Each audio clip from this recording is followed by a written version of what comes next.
What up, what up?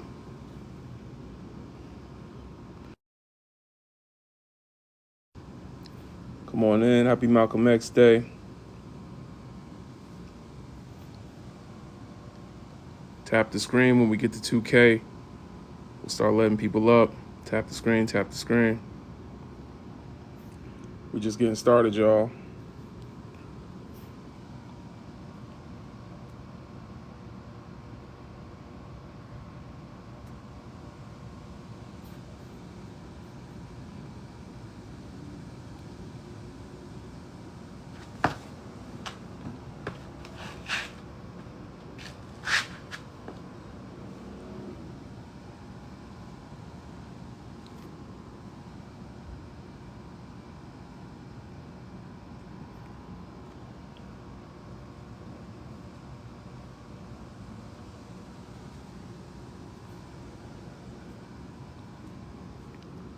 Tap like on the screen. We just getting started. Tap like. When we get to 2K, I'll let people up.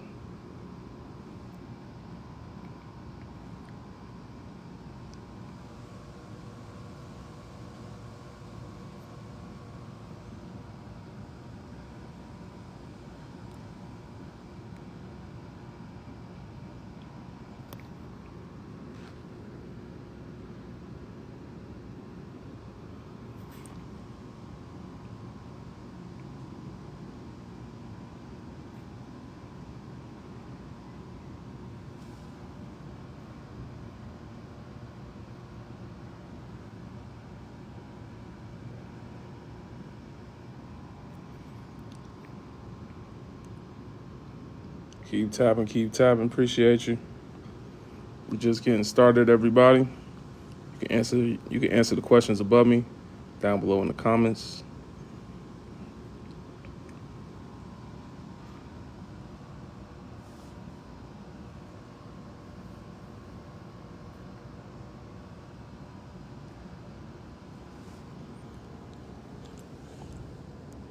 Today is the birthday of El Haj Malik El Shabazz.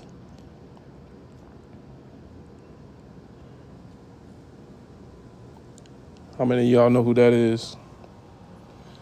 Today is the birthday of El Haj Malik El Shabazz Omawale.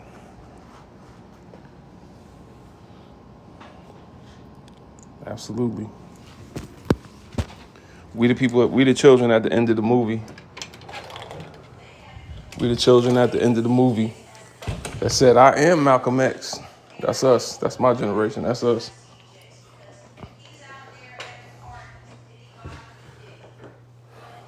But answer some questions for me, y'all. Answer the questions for me.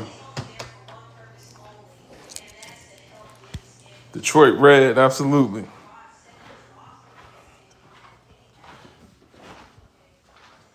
The Honorable Master Teacher and Scholar, Brother Malcolm.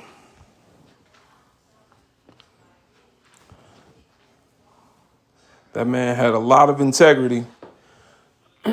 That man had a lot of integrity. If y'all really know the story of Malcolm, tap like. Let me know. Do I got Garvey Ice in here? What I got in here? Because that man had a lot of integrity to do what he did in the end against what would be best for him. He still spoke up, didn't he? He spoke up.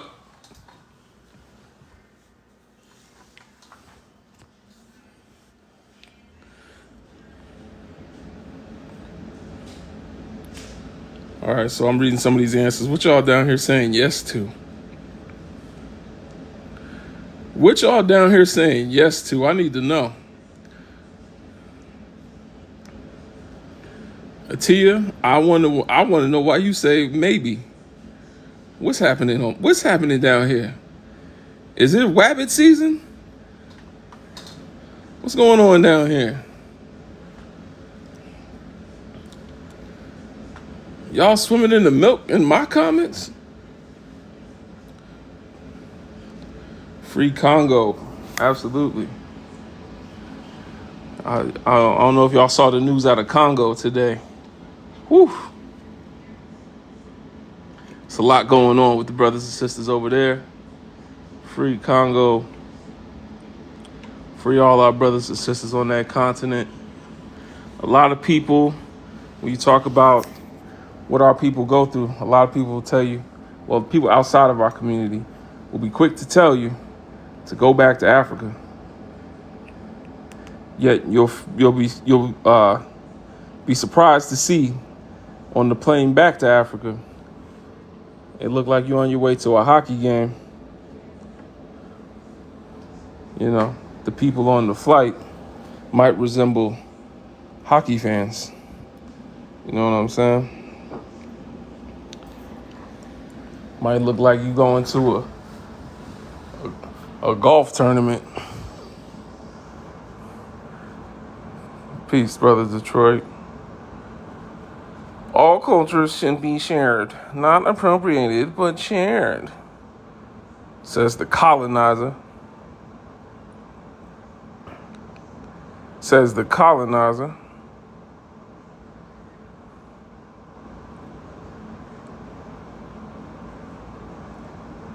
There we go. Peaceful. Peaceful know what's up. Peaceful know what's up. Last live, the sisters was up here stumbling. Well, yeah, sisters was up here stumbling. If you were indigenous, how you gonna tell us to share our culture? That's like telling you to share your land. Land is meant to be shared, indigenous person. If we're going to use colonizer logic, land is meant to be shared. I would never tell you to share your land.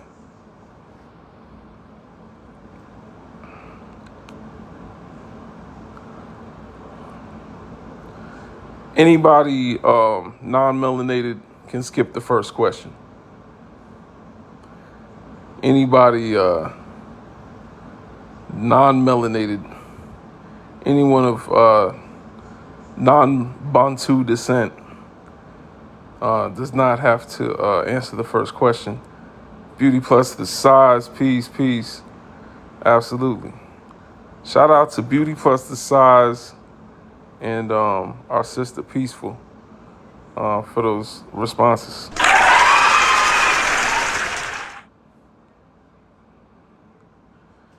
You know, I'm just here to see whose eyes is open and who's not. Ain't no such thing as 1% black. No to both, I don't agree. Okay, we heard you, Ice Queen.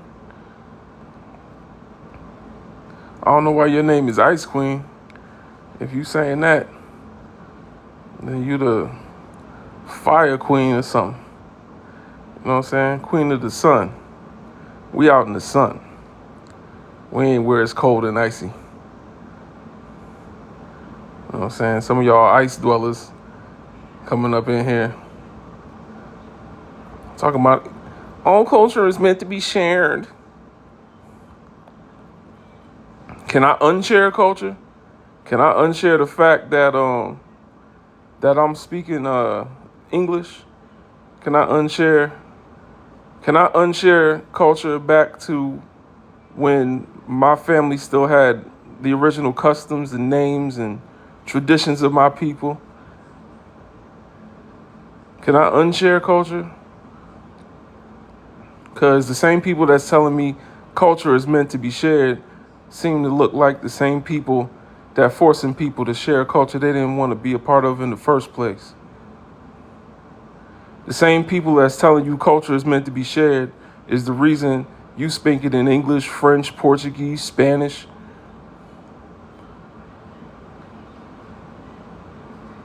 The reason your last name is in the tongue of a European is because the same people that says culture is meant to be shared is down there non-consensually sharing their culture. We did not consent to have this culture shared. This violent, contradictory culture where you claim to be liberators, but all you do is enslave. And it be the same one saying culture is meant to be shared. And then they don't share the money, right? They don't share the wealth. What about generational wealth culture? Can y'all share that? You know what I'm saying? Share some of the power, some of the throne, some of the access to the wealth built on the descendants of Africans. Culture is meant to be shared. Share some culture, yeah. No, I ain't talking about Obama. I ain't talking about one person. Share the culture. The culture, y'all. Yeah. Share some of them Fortune 500 companies that exploit the labor of black people. Y'all don't want that. But then gonna turn around and tell you need to share box braids. Gonna turn around and tell you need to share AAVE. Why do they want the culture so bad? Why do they want to understand the culture so bad? Why do they got so many podcasts dissecting the culture and explaining it back to their people? That's what a lot of us don't understand about these hip hop blogs is they taking our culture, dissecting it, and bringing it back to their people. Now, why would they want to decode our culture? Why is everyone so obsessed with the culture? They decode it and take it back. It's the overseer in them. It's the overseer.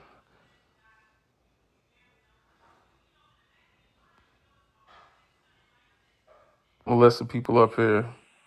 Yep. Peace and free. What up? What up? What's good with you? What's good with you? I just wanted to say really quickly to the Israeli in the comments, you have no standing in this conversation. You over here talking about we are colonizing. Look at the flag in your username, bro. Y'all are literally some of the biggest colonizers out here right now. Just don't speak. Just hush. Shh. Because you're self-reporting. Just shush. I heard that.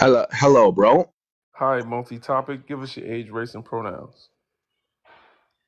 Um, me, I'm a black guy from the Caribbean. I'm 18 years old, and my actual and my pronouns are he, him, Are you him, and all a that stuff. Are you a Mhm. black person from the Caribbean? Yeah, I'm a black person from the Caribbean. All right. And what Caribbean country are you from? I'm from a Caribbean country called Curacao. Oh, I'm partially Curaçaoan. What's good? Was good with you and free. Not much. Can't complain. So question though. So which part of you so which of your parents are originally from Curacao though? Hello? Oh, sorry. Could you repeat the question? I zoned out. I'm sorry. The question was, which of your parents are from Curacao? So my dad is the Curaçaoan side. So my mom, or not my mom, sorry. My grandma's father was from the island, but he was a merchant marine, so my grandma didn't grow up around him, unfortunately. But from what my grandmother explained to me, he did speak Papiamentu. At one point, he did try to teach her Papiamentu. And the only reason we're not like still connected with the culture is just because he was a merchant marine, so he didn't really live with us. And yeah, so we never really got to learn, unfortunately. Okay, that's interesting. But but anyway, bro. Um,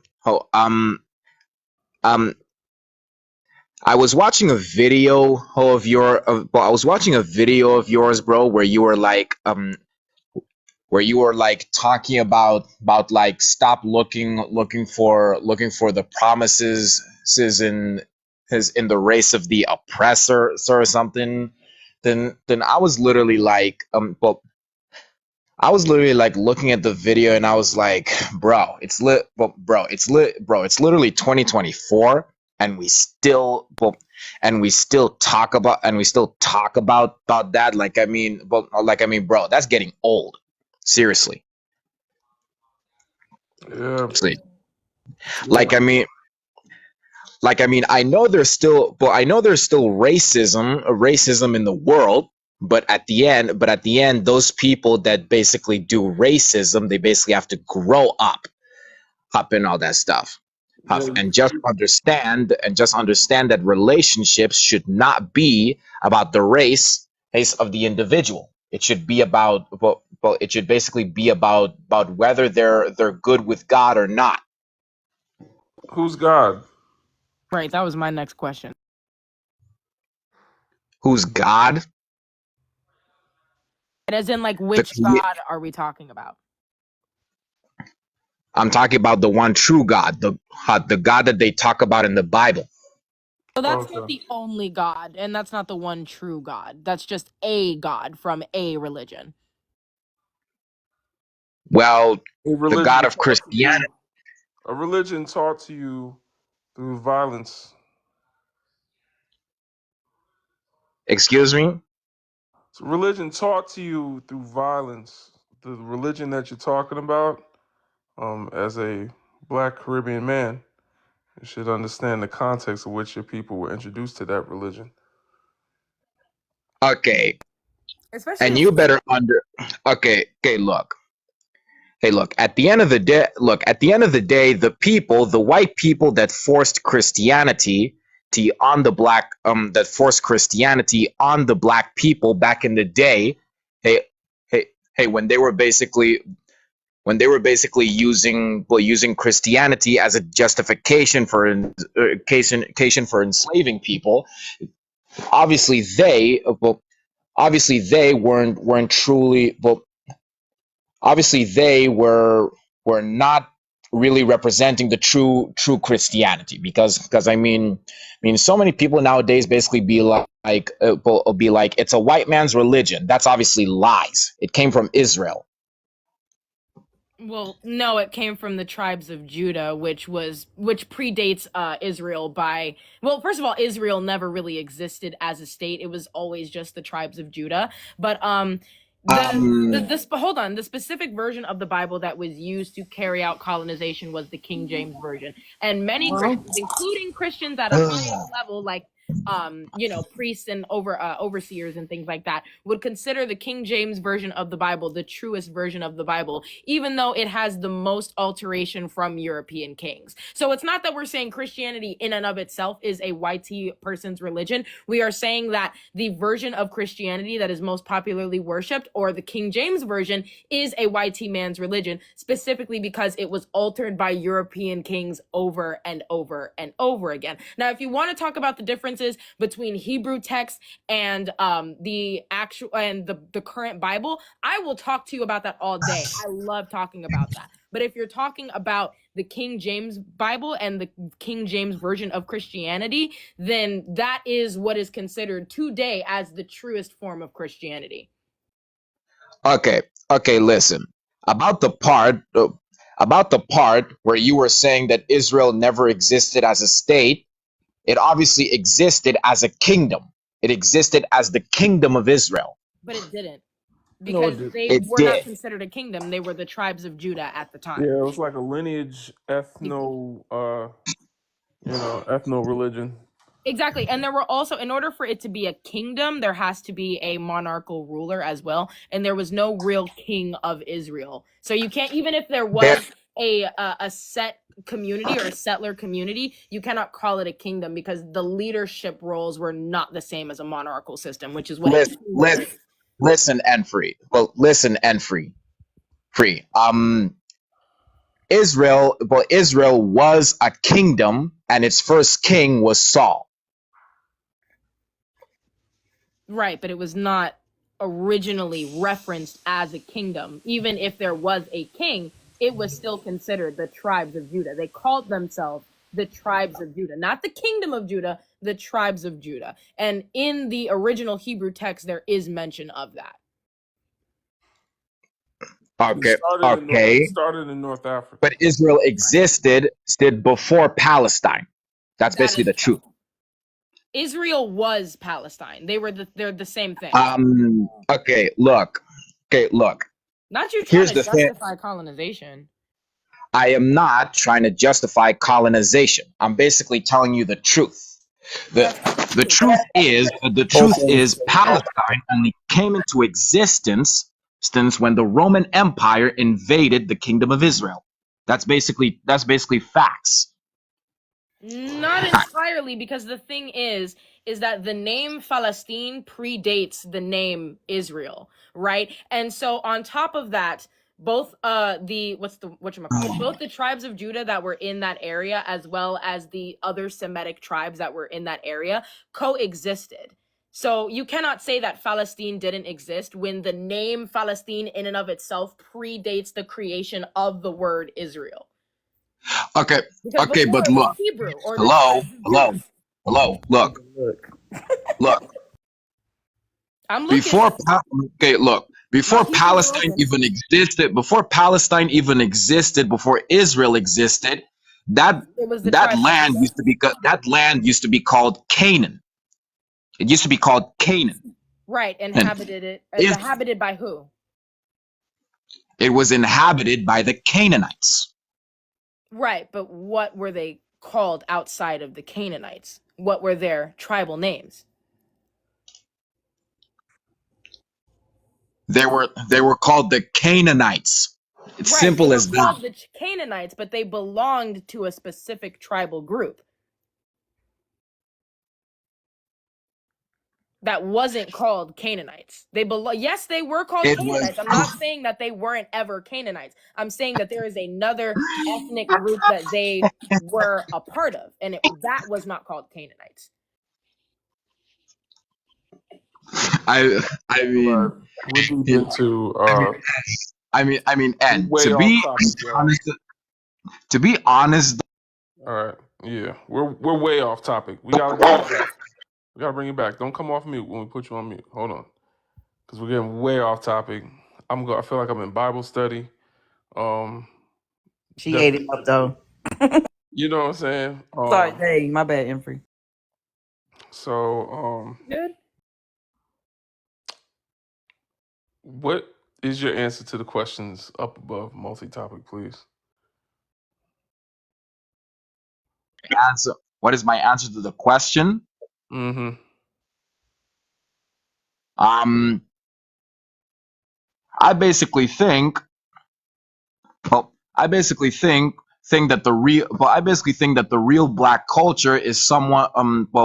Is the black culture that respects people, whether they're white, black, or Asian, or what, or Asian, or whatever, and all that stuff. The idea that they be, the idea that people like Dr. Umar constantly say, hey, but the idea that Dr. Umar basically thinks that that we should basically be like I'll be like black queens forever, snow bunnies never. It's only making racism worse. Hurts, bro. How? It's only making racism worse. How? How is it doing that? Okay. Let's say for example, there were white people that basically fought to stop segregation. Like for example, Billy Graham. Billy Graham, Were they stopping he segregation because they were segregated? excuse me? Are you saying there was a point where white people were segregated in segregated communities where there was economic disparities within the community? Or are you saying white people at one point were oppressed through segregation, Jim Crow? No, listen.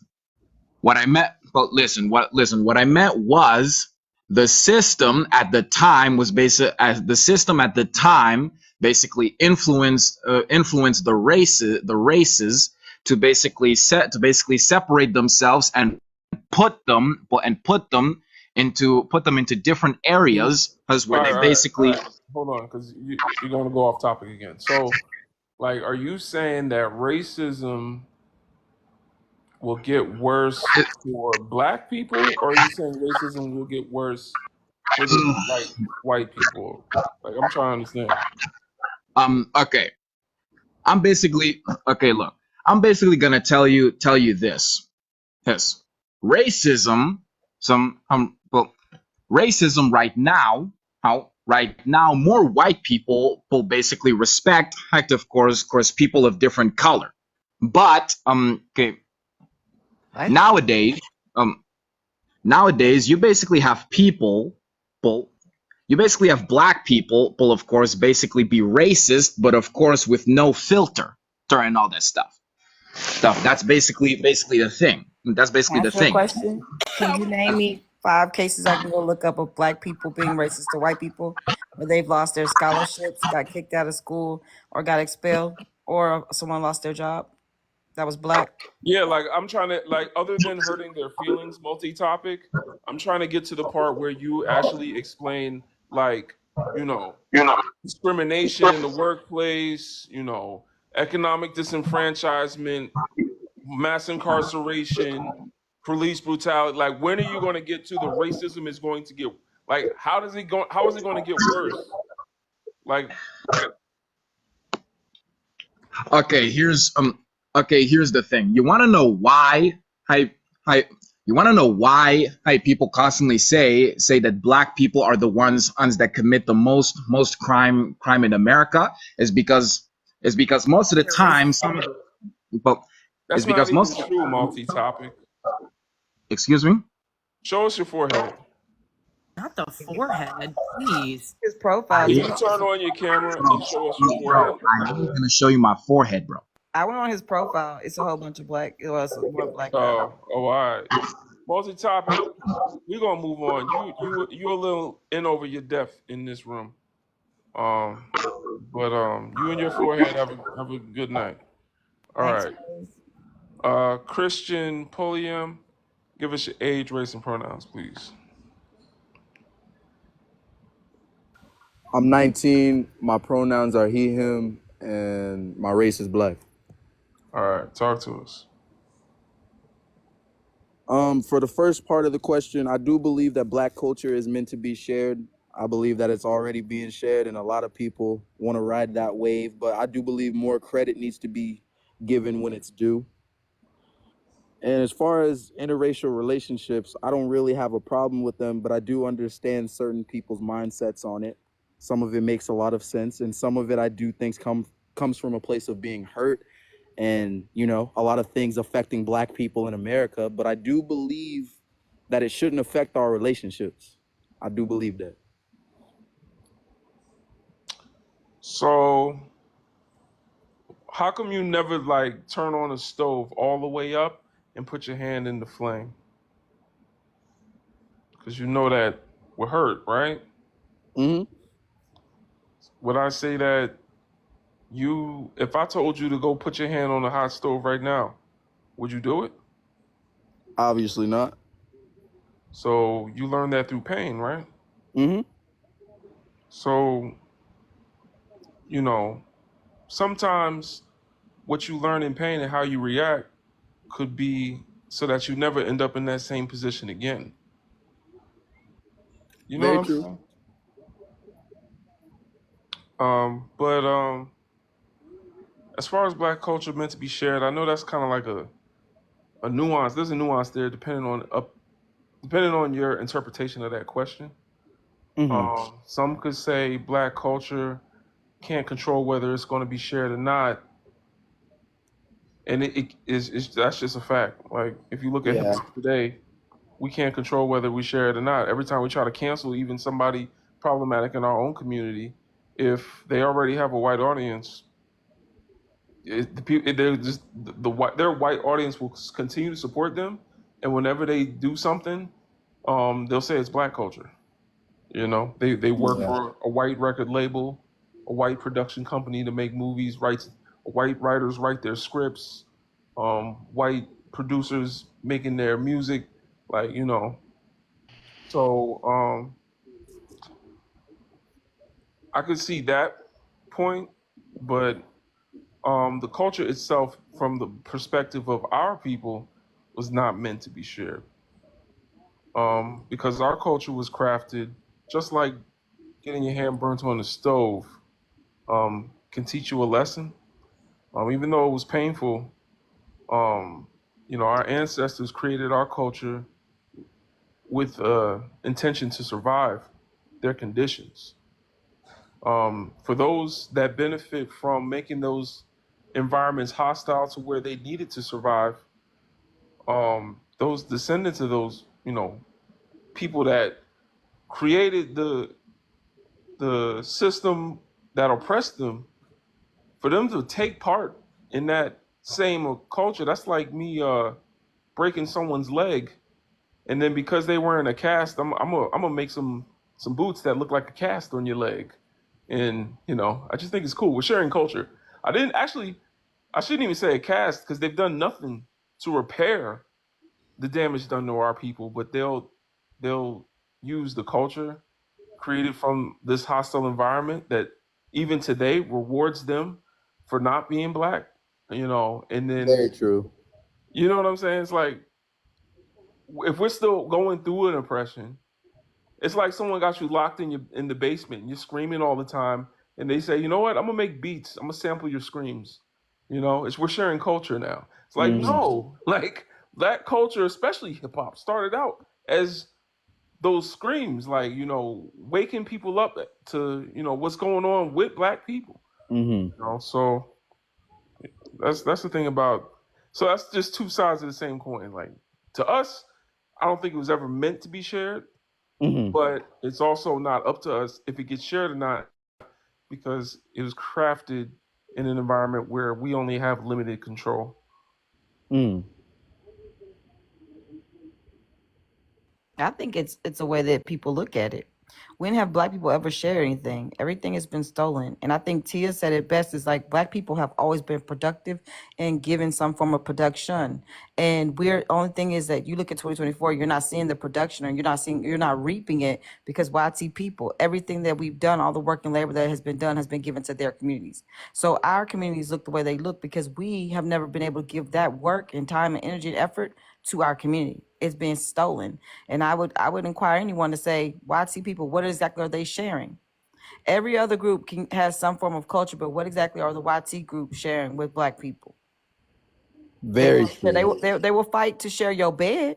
They'll fight to share that energy with you, but they don't fight for your liberation. Show me a group of white people that's fighting to make sure that your children aren't being oppressed in a sense where their education is being neglected, and while young black boys have the lowest literacy rate. Show me a group of white men or white women particularly, because that's who seeks you. Show me a group of white women that are fighting for you to get some form of employment that matches a YT man, that your pay or your salary matches his, even though you probably have more education.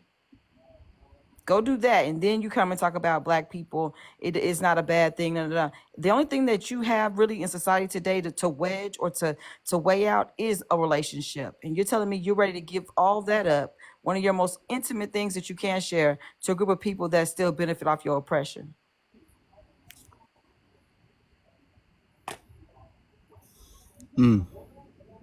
It really depends, I guess. I guess it's just like you said, it's how you see it.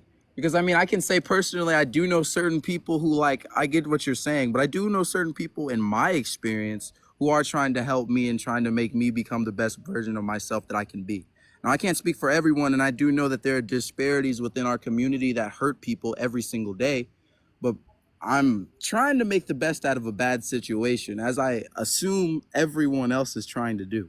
I know everyone is affected by it, and it hurts everyone every day. I'm not saying that it doesn't hurt me, or even saying that it's not a bad thing. I'm just saying I don't think that we should spread as much pain and rage when we're all hurting. I get it. I get that it's hurting everyone, and it's not like it's a bad situation. Question.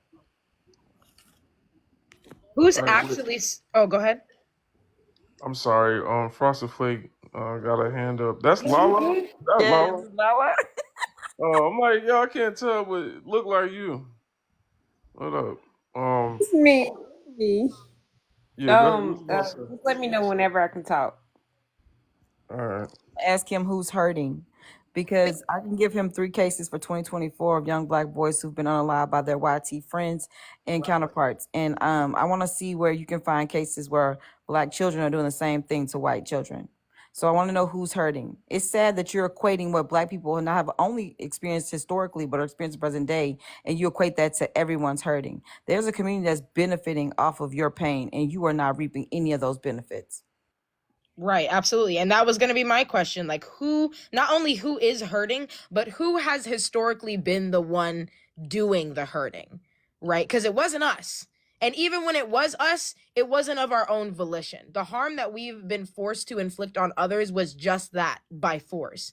So it's like you can't say that we're all hurting when there's a specific group of people that actively ensures that everyone is suffering and then tries to capitalize on said suffering. Yeah, that's true. Oh, the person forgot his name now. But he left. Go ahead, Lala. What's up? Hey y'all. I gotta follow you on my Peace. backup.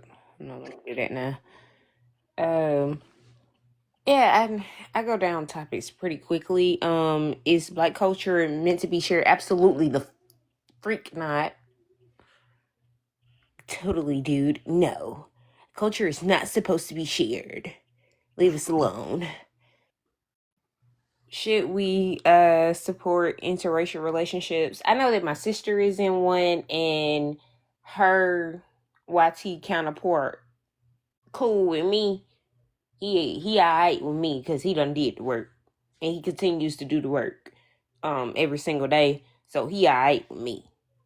He is doing the work every day to be anti-racist. You feel me? Wait, So, who is but I can this? only my brother-in-law. Oh, all right. Yeah, I mean, she said when she go white, you critic it, right? Man, I don't know. Everybody else was black men, but that ain't got nothing to do with me. Good Hello, luck. that All ain't got nothing right. to do with me. That ain't got nothing to do with me. Ain't got nothing to do Yeah, with me. I'm just making sure. She love that man. She love that man, so I'm gonna let her love that man. All right, but he does try his best to, and he does the work. He does the work. I don't But I give no can't. passes. You talking to the wrong person. Yeah, But you go I ahead. understand, but that's You the are only person that's compromised. invited to my cook. That's the only person that's invited to my cookout. I ain't coming to your Not invite cookout. us. I ain't coming. Yeah. No. I'm But gonna he tell you ain't why, on the La. grill. Listen, just hear He me ain't out. on the grill. He can bring the No, plates and listen. We have not been able to celebrate our own community. Why are we ready to invite others to something we haven't even got to enjoy? He married to the sapsucker. Don't How matter. That's the problem. we That y'all do? feel like That's the that's problem. the proximity and the penetration that makes them feel entitled to spaces that they should not even be in. I keep saying this, that no one respects Black people, because even having the respect not to say certain words, or to respect the space, say, hey, I'm not Black, this isn't for me, I'm going to respectfully bow out, is a thing that we do not get. We don't get the boundaries of respect because everyone feels entitled to us. They feel entitled to our bodies. They feel entitled to our space. And so in these conversations, I don't care if a non-Black person marries a Black person. That does not entitle you, nor does it give you the right to feel entitled to speak on our community. It just don't. No, Or no, participate in our culture. sis. Sis. I promise you, I get that. I get all of that. I get it because I was just about to say the same thing to the young fella before he left. I didn't even get his name either. Because he was talking a whole bunch of hoopla. But he's just been I said at well, not at the cookout, but just at our family functions. I ain't gonna take his That's pale not. ass But out. that's not the That's the cookout. cookout. Is that not the cookout? No, That's her cookout. That's her little weekends. that's With the that's family. just our We talking family. about the cookout. We talking about the promised land. No, he ain't We he ain't talk. coming to the cookout. Oh, okay. He not Yes, coming he's to the coming to the cookout. family gathering. He coming to the Yeah. family gathering, but not to the cookout. If that makes sense. Yeah. Okay. Okay. And so I'll avoid the family gathering, and you come to the cookout. We good. Yeah, no, he ain't coming. He wouldn't even dare try to come to the cookout off the strength of knowing on his decolonization. Does that make sense? Mm. I He ain't guess. trying to he ain't trying to do that. He ain't trying to piss off the aunties and the grandmas. Mm, Cause baby, they'll have him in the full Nelson. You hear me? In a heartbeat. mm, They just as ghetto as I am. But that's pretty much all that I wanted to say to Buddy though. Like you want to say, but white people respect other people's culture, but they don't respect ours. yeah. Is okay. Asian people said, "Hey, don't wear this, that, and the third." But when it comes to black and indigenous people, you just like, whatever. I'm gonna take whatever I want to do. I'm gonna do whatever I want to do. You feel me? Mm-hmm. But if Yeah. somebody take a casserole, you gonna be like, "Oh my gosh, you done took my casserole recipe." We ain't even got no seasoning. Salt and pepper ain't seasoning. Mm-hmm. I'm gonna be quiet. Oh, we do respect our own culture. To whoever just said that, in the comments, we do respect our own culture. Maybe you need to go, read a couple of books or something, or go talk with your elders or something. Because I don't know what part of the culture you grew up in, but around these parts, we not only respect, but we actively venerate our culture. So All right. El Supreme, what's going on? Hey, how you doing? Give us your age, race, and pronouns. I'm 55. I'm black, and I'm a man. A he. All right, talk to us. That's wild. I gotta come through a checking point. All right. All I'm saying is, I have a question. That's all I wanted to ask. I wanted to ask is, so what do we do with the biracial children that's going to be in our families? Because it's here no way we could do about it. Because is in every commercial. The prototype athlete is Mahomes in everybody's eyes, and then the whole NBA look like Mahomes. It's here to stay. They are the tomorrow people. How do we respond towards that when they are in our It's family? simple. It's simple. Like, we should just divide up every country in Africa in half, and then we'll just name it Africa. And so, because they are Africans, they live in Africa. Brother Legend, you are fucking wild for that.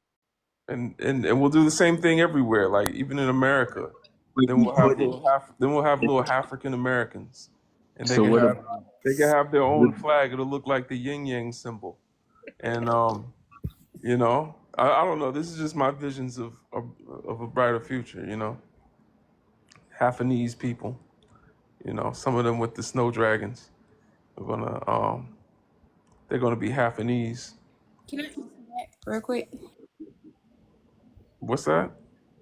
Because I have biracial. Can I answer that? Because I have biracial little sisters.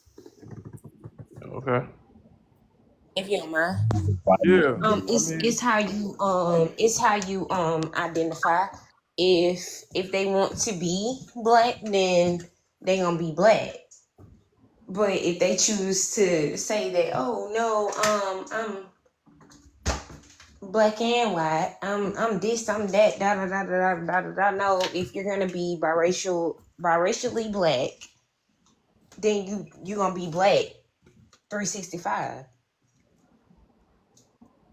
yeah, that's really she's being more genuine with you than I am. Yeah, man. But But that is the answer I to the have to say question. this, at the same token, that is still my nephew. My blood is running through his veins. Okay, yeah. So I have a biracial niece, and my sister is pregnant again, and All right. I'm about to have a So, biracial nephew. So, but they have a black mama who all right. teaches them So, that they how are do we black How before do they're we? anything else. I have another question for you then. How do we handle it when it's a white tea, whatever y'all say, mother? How does the black people supposed to treat that? Because I grew up with one of those one of those things, and whenever she used to get mad at me or her biracial children, because I'm monoracially black, whenever she used to get mad at us, she would call us n-words, hard er. So I don't trust white women far as I can throw them. Is she saying the N word because she from the hood, or she saying it with venom? Why does it It doesn't even matter? matter. It Because I means know the some same white thing. girls Rather, that's rather, from the rather, hood, sir, and sir, they sir, sir, say sir, Whoa, it whoa, sir, with whoa, sir, whoa, sir, pride, hold sir, on. sir, and sir. they say it, Hold on, and they Sir. Lala. mean it. Well, hold on. You letting who call you the N word because they from the hood? Yo, they got some white girls been in so deep in the hood so long, and they can fight too. That has nothing to do with the hood. That word has But nothing to they do with the hood. say And it. this shows your level of ignorance because that word goes far beyond a damn Wait a area. minute. And when they white ass walk This out that is why community of that when quote unquote somebody hood, they're judges, white this is and they one still right benefit here. and profit off the privilege of being white. And y'all are ignorant enough to allow someone to feel like they can insert themselves How and she push into just your get this community that way whole solely group because they are in together? proximity to you shows your level of ignorance. You're allowing someone to All right. disrespect you to your face. You're That part. allowing them to disrespect you to your I face like based I on like proximity. The discussions hood, with that word, let me tell you something. That word did not derive from no hood. And y'all need to quit allowing people that feel like they're poor and impoverished because they family were freaking losers and were lazy and sorry and didn't get up and work. They had 450 years of advancement and they did not take advantage of it. Any YT person that's poor is a brother. lazy, sorry, unequivocal, look here, loser. You Because fumbled your there's no 400 way you years. fumbled your privilege of 450 years and you still sitting around me. How did I elevate above somebody that has the privilege of the world being shaped around them? And in this conversation, that is extremely disrespectful to black people for you to allow anyone, because they come from a certain area or they're in a proximity of a certain area, call you that word. And that word history is deeper than a damn hood. That's y'all problem. Y'all be so ignorant amongst these women that y'all want to sleep with that y'all lose complete control of yourselves and respect and boundaries. There should be no reason why anyone feels like they can walk up to you and say that because a Yahtzee could never to a ish person. They I really, I don't showed think I've you a ever heard picture someone. of the I don't think I've ever heard someone tell Jewish people they need to share their culture because all culture is meant to be that shared. part. It's sacred. And I've also seen Jewish people That get part. That part. reparations from a country that Um, don't owe it to them. So if I showed you a picture of my stepmom and then showed you a picture of my biological mom, you would I tell. just like I just like coming from left field in different lives. That's all. Cause Why my would two you? Why would you personalities. say that though? Why did y'all get so triggered? It wasn't a trick. Nobody's. It was in the The way trigger. you came at You. me No, was no, almost no, as sir, if you sir, know my whole personality, how I get down, how I That is sir, express myself. sir, okay. sir, So hold on, Lala. Let me sir. say this real quick, Lala. Yes, ma'am. You're accepting the disrespect, right? And that's fresh. As a black woman, one of the biggest issues we're seeing in society today is that you have no problem punching down on black women in the levels of you deserve respect and black women I should and didn't black women shouldn't. disrespect Hold nobody. on. We get all the critique from everybody. But in this conversation, we are talking about respecting our community, our entire community of black people. The oppression that we're still experiencing in 2024, my child has been called the N-word so many times. And it is literally because people like you let white people feel comfortable with disrespecting black people. That is a word that they should fear coming out of their mouths. And here you go saying they in the hood, they can fight. They can fight too. Who cares? It's So the you fact that got black bums men, a from lot of you got y'all, hold on, no, because I'm gonna keep it real. A lot of y'all, because y'all can sleep with these things, feel like y'all gonna let them say and be disrespectful. There's a thing called boundaries. You have to have a boundary with anyone you deal with. Don't have boundaries for certain people, and then you allow YT women to feel like they can come and because they laying down with you or because they had children with you, they can disrespect your community. Because now they disrespecting your mamas, your sisters, your cousins, and your aunties. And you're okay with it because they're from the hood. Oh, that means that they struggled. That means that they were stupid, sorry, lazy, and poor. That means that they couldn't equate themselves to the privilege in which they wear on their damn body. Because as a YT woman, there is no reason why you should be walking around saying you from the hood and you're down when you can literally put on a dress, beat your face a little bit, and walk into an environment where you're gonna get treated 10 times better than any black woman that actually has the scholar to be where she's at. That's a joke, and it's a shame on you. And the joke's on you. They play y'all. They play y'all in y'all faces. And also my mother has her master's degree in nursing. That white woman that my daddy I think still with, I don't know what the heck he got going on. It's nothing. Absolutely nothing. Absolutely nothing. And she ain't even cute. Can I ask you a But for question, but brother, no no no Mr. no no Legend? no no Can no I just, no can you just give me one you no, second? I Ma'am, I'm not can going I to finish my disrespect you. point? Child, go ahead. I, Yeah, I don't know what's happening Mr. right now. Legend, Mr. Legend, I just got one question to ask you. From the way this lady went in on me, right? Do you know my mindset? My absolute mindset from talking to me in other lives. I'm gonna tell y'all, I like your name is familiar. I Man, don't. I'm the dude that be talking Ibrahim Traoré, Niger pipeline going to Benin, doing business in Zambia. Yo, and she gonna sit up there and think I'm thinking about some white people, some Yakub's kids. Come on, man. I'm not understanding what's happening. What are we talking about? She So I'm sorry, thinks y'all.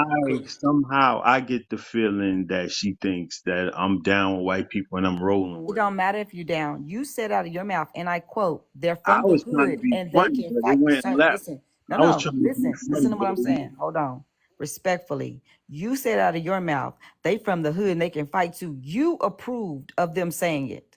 And that is a problem within itself. You didn't say they shouldn't be saying it. You sat there and said, "Oh yeah, these YT girls, they say it, and they from the hood and they can fight too." Therefore, you are speaking as if I'm cool with it. I don't got a problem with it. They from the hood. That is how it was spoken. That's how it was interpreted. Now, if you meant something different, you should have worded it differently. You should have said, "Well, I've met YT I'm people that not are from the hood lying that though. I'm not think they lying. can say it and it's okay." But you made it as if you It's yourself were absolutely okay with it. it's something that I seen with my own eyes. It's something that I seen with my own Didn't eyes. correct nor So why address would it. so you Well, they think was I'm weak. some dude that just live in the suburbs somewhere and just hang in the hood all of a sudden? What? I'm trying to figure out All right. where do you think I get this from? Like you said something in reference to I'm trying to hang with white people or this is the problem. What Oh God. I don't know. Well, she went off on a um, whole lot of tangents, but she ain't gonna hold herself accountable for nothing she accused me of. Can I give listen. you the opinion of a white No, you woman? can't. You can go on mute until you introduce. You That's what you said can that. do. You said I restated what you said and the interpretation of what you said. Off of You one doubled down on sentence. it and From said that one they're from. sentence. Okay, so I let you speak. My I didn't whole cut you being off. was judged from Hold Cutting one on. you off sentence. this entire time, First of bro. all, You've you're been not gonna over come up talking here and and think you're gonna misread. run nothing. You can I stay on mute. apologize to all of y'all ladies. All I right. All right. really do. D. I All Whole right. dude, by the way. All right. I'm a whole dude, but Hold on, y'all. We gotta go back to order. just So apologize. I dropped also, my. Supreme, please don't unmute yourself when I mute you. Please don't do that. It's muted for a reason. It's not because he left. Okay. I don't know what was happening right there. It sounded personal. We're gonna keep it pushing. Um, and shout out to everybody that's been tapping like, giving us answers, all that other stuff. Don't forget to support B1 Initiative. B1initiative.org link is in my bio. Um, we do a lot of cool stuff for Black people, so go and learn you something about what we do. It's a long list, and it's just getting better. All right, now we're about to uh, go to the next guest. Ashley, give us your age, race, and pronouns. I am, what is it, age, race, and pronoun? That's right. 37. I'm white, and I go by her, she, Okay, her. talk to it. Um, I'm just coming on here because I think people need to realize that white women view black women as so powerful. Like, I'm speaking from a personal experience. I live in over the Rhine in Cincinnati, so I'm around black people all of the time. And black women are some of the most powerful human beings on this planet. And I don't think they get the respect that they deserve. They give me confidence every day to be in my power. And I think we all need to elevate beyond race and sex and all of this stuff, because we're all one of the same. Like, we really are. And as long as we continue these fights of sexism and racism, the higher people trying to control this system are going to win. And we're all one. Like, I am past like ideology politics.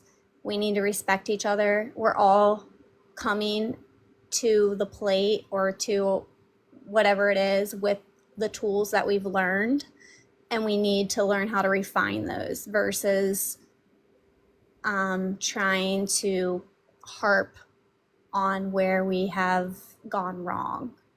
So we Ashley, supposed who to controls the hold on, system? Timothy, hold on. Bro, So we're y'all, supposed to ignore our reality for your comfort wait, and hold convenience. on, No, hold on, no, hold I'm on. not saying that. I'm not Y'all saying to gotta ignore let, your reality at y'all all. gotta let me host, man. Y'all gotta let me host. I'm gonna tap y'all in. You know what I'm saying? We're gonna pick apart what she's talking about. She's bringing up, her feelings and how she feels. So, I wanted to know, how do you feel about black men? You've expressed that we all need to know that black women are so powerful, and I think your race honestly has been undervalued by my community my entire life. You guys have gone through hardships that we do not understand. We will never understand. And it's literally happening right before our eyes. Like, I try to tell my community all the time, every time something's happening in this country, they're like, that could never happen. Well, it's already happened. It's happened. It happened to the black community during slavery. We are repeating the cycle.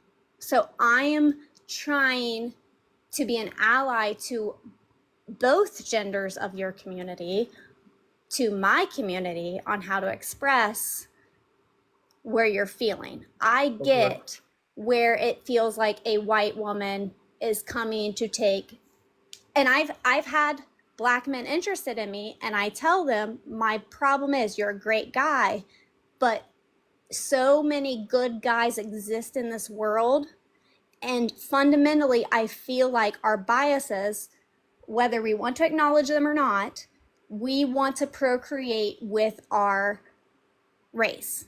I don't know why it is, but that is something in our being. We want to procreate with our I race. would say, I would caution you to be careful projecting I, a feeling like that onto everyone else. yes, Um, but I am saying, as a white woman, and this is about, when black men are interested in me, and I try to go into that realm with black men, is, and this is not, I'm taking race out of it. I'm taking, now this is a female male thing, right? So it's still race, because you said it you is want to race, but procreate with someone that looks like yourself. I'm talking as a female, right? Hmm. As a female, you are a wonderful black man, and there are black women that are seeking out a wonderful black man, right? Right? Of course, yeah. Or a wonderful man in general, where I want us to just look at men as men and women as women, and or All right. whatever So here's my whatever thing, your right? thing is. I But want like, to. The reason I was asking this question because you brought up black women and how powerful they were. You didn't start to talk about procreation with them. Then when I asked you a question again, how you feel about black men, then you also went to the community as a whole. Now we're talking about black men, but we're talking about only in biological procreation, coitus. You know what I'm saying? Yeah. Cauliflower coitus. Hmm. So again, I'm This that's comes down to my lack of respect for men because of my lack of respect for men towards me my entire life, right? So that have comes down to what my have black men perception of have black reality. men been oppressive to you in some way ever in your life? Have you ever been subject to patriarchy or misogyny at the hands of a black man? No, and that's why I'm saying, like, if it were to like come down to a black man versus a white man, I would always go towards a black man. Why? Why? Because I live in Over the Rhine in Cincinnati, Ohio, and every time that I've been in a situation that I'm uncomfortable, a black man is coming to save me. And it's a What white man that's a perpetrator. what makes you think that the black man would be safer for some reason in that instance? Like what is it about you know the black man that would make you feel safer? I because black humans in this country have gone through entirely too much, and you understand the system more than privileged white people. Hmm. And I'm not a privileged So white person. so Like because if you were to pick me up from where I grew up in a rural town in America, okay? So this is like the big thing that people are missing in this country. We've just divided white and black people into inner city and rural America, okay? So if you were to pick me up out of my hometown that I grew up in and place me into an inner city, I would be exactly where African Americans are living in the city. I get, no, I have the white privilege of being white. I'm not saying that. I'm saying economically, I am making the same amount of money. You can say what you want, you can think what you want, but I promise I've been working since I was 14 years old. I am self made. I have lived Lala, through you a giving her lot too of much. things. Hold on. Like, You talking to Lala, Ashley? yeah. Okay. All right. So, very interesting. I just wanted to dive deeper into that response. I'm gonna let Lala answer her question. I'm gonna ask her a question. Go ahead, Lala. Hey, Miss Mamas, cause you said a lot. Um, why would you? Why would you come up here and say everything that you just said? I just really wanted you to know. Did you think that you were gonna get picked and be invited to the cookout? That was just my. No, I want to have open dialogue to build our country to the country that we should be and not being decisive. And the only way we're going to do that is having open dialogue. Okay, yes, ma'am. Okay, so follow up question. We don't need allies. Black people do not need allies. I know you don't. And okay, and then third thing, you tokenized every black person in your life, even the people on this panel and Brother Legend as well. You just tokenized all of us. Did you not realize that? Educate me on how I did that. Or like I am really trying to be an ally. Like I really am. So if I'm not, because I have conversations all of the time. So how am I not in your perception? Like seriously. Well, seriously, Shouty, we don't need any allies, ma'am. Respectfully, we don't need any allies, and especially a person like you because you have not deconstructed your racism. everything that you just said, that whole little speech that you just gave was so anti-black and it was cringy. Like I don't even think you were reading the comments. It wasn't. Ashley, relax, I'm not. We all need allies, and that's ma'am. we are all under attack. And as long as as long as we are divided, they're going to Let the continue. white woman speak. Let the white woman speak. Let the white woman talk over the black woman, That's not like what I. always. Sorry, I'm sorry. That is not what I meant at all. That's your problem. You do too much of this and not much of this. All So right, how about you let's get just back. And you were do also this? putting All right, your hold hand on. up All every right, time I talked. So you were okay. also doing the same thing. This is a women Ashley. issue. It's a women issue. It's a in All general. right, all right, Ashley. All right, we hear you. So I got a question for you. Are you a racist? No, no, I'm not I'm a sorry, racist. we can't hear you. You sound far away or something. Can you hear me now? Yeah, that's better. No, I am not a racist. And I actually orchestrated something in my very small rural town that I had guns pointed at me They say and pew on pews behalf or of you something. guys. Like I promise I am not racist. I am trying to be an ally All in the right, best way that I can. okay, and Like I've had the KKK pointing guns at me, all okay? right, Ashley. Ashley, you You gotta don't say. say All right, TikTok friendly words. You can't be saying, you have to say pew pew, and you can't be saying that word. You have to say triple K yeah, or triple K. Like uh, don't say that. All right, just that's one this of is the mistakes. TikTok. On mute. Yeah, I know I muted her because I don't want her to keep saying the wrong words. All right, so I'm gonna unmute you again, Ashley. Unmute. Got hit your phone. Just invited you to unmute. Okay. All right. So Sorry, I don't get etiquette. I just no, say it's what I not. want to say. It has nothing to do with the conversation. TikTok has guidelines that I we. know. I know. I'm sorry. All right. So um, you're not a racist. That's what you say. How are you able to prove that? How is anyone able to prove they're not racist? Like what do I need to do to prove I'm not racist? Well, I Like I've don't. organized a BLM standing in solidarity with BLM in my very racist town, and it made world news. You can look it up. Okay, so you're from a racist town. Yes, So I then, how are you not racist? because I have elevated myself past that. I am somebody that has always seen humans as humans. We are all the same.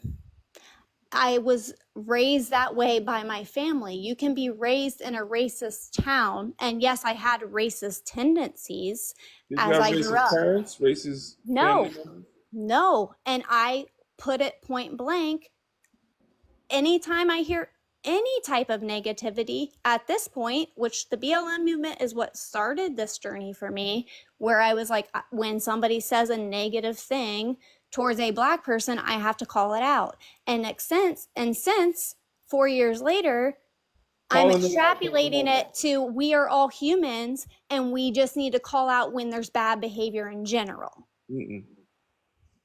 That's not what anti-racists do.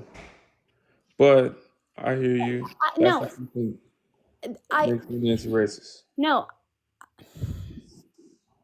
Okay, So so because I'm calling out all bad behavior, I'm not anti-racist. no, I haven't even heard you refer to yourself as anti-racist until now. Is that what you say you do? You're an anti-racist? Yes, I don't think that anybody is above me or below me based on the color of the skin, Okay, well that's their non-racist. religion. That's non-racist. So, you would say you're non-racist? Like when we ask, "Are you racist?" Right? If you were true anti-racist, you would have responded differently. but it sounds I think like this is a play on words and semantics, and you're trying to play on things to get your point across. And that's where people we're getting stuck in the nuances of things versus the emotion we feel when things happen to us. And as long as we do all of that stuff, we are never going to grow as a country. who's we? Everybody. And in order for you to be free, me to be free, anybody to be free in this country, we have to get together, and then we can figure out all this other shit. But right now, we are literally Who being... enslaved you? Who enslaved me? The same people that enslaved you, the Europeans. If it were up to me, I'd be here with the Native Americans, and I'd give you everything, the shirt off my back. I literally, a little girl today said, I love your dress. I said, if I had different clothes on, I'd give you my dress. Like, we are all the same. All right, D, you want to talk to her? Yep. So if we're all the same, how is it that you find that Black men are your saviors? If we're all the same, when you used all these analogies in regards to why you would choose a Black person, you literally said that white men were the dangers, and you made yourself some vulnerable little victim. So if we're all human and we're all the same, how is it that you would rather choose a Black man than a white man? When did I say I was a victim? Once. You said that the white man was the one that was accosting you, and the Black men were the ones that were there standing up to save you. That means you were a victim, right? But I never claimed to be a victim. You were a victim of an action, right? I am in a situation that I have to get myself out of. That's how I view everything. Well, then, I'm never yet and still, if we're all human, then how is it that the Black man is who you would choose? How is it that a color is the one that would be the choice? Again, this comes down to us having to elevate and go past these conversations of color, and then we go into the conversation of men versus women. No, because Black women aren't treated like white women. I understand that. So how are we experiencing the same thing if we're all on the same boat? We're not even on the same level. There's no equity in my community for what a community that you come from has done. So how do we address the issues if you want to act like we're all experiencing the same thing when we've never fixed or gave any equity to my community for their oppression and displacement that we're still experiencing? When did I claim you don't deserve that equity? It's not about you saying we don't deserve it. You said that we're all human, as if we're all experiencing the same thing. But I said my goal is that we become a community where we are all human. How will we become a community when we've never had equity or addressed the things that are still happening to our children in 2024? You do understand all women have not had equity in this country until 1974, correct? Do you understand that Black women get unalived at a 3 to 6 times higher rate than any other race of women giving birth in 2024? You realize that Black women are paid a significant amount of difference, even though they might be more educated than their YT female counterparts. You realize that as a Black woman, we are immediately deemed more masculine than a YT woman. We're not the same. You're not like us. They're not like us. All right. Like us. Yeah, go ahead, Timothy. Oh no, I was just agreeing with repeating the quote. They're not like us. They're not like us. The white woman's role in the context of racism, white supremacy, has been to turn our allegiance away from what's in the best interest of our people, turn our allegiance away from helping and building with one another, but instead trying to convince you that they're one of the good ones. And because they feel like they're one of the good ones, that good ones exist. They do it with our men. I'm one of the good ones, honey. I love you. I see you as human. And then our men don't align themselves with bringing wealth back to the community like basketball players. They would be 10 toes down with us, but if I do that, my wife's parents, and we got that side of my family too, and then they do it with the sisters, and we've seen that here today by saying we're all women. We're all women. You're a woman. We're our sisterhood. I'm one of the good ones. And we've seen historically how they've used black women for numbers.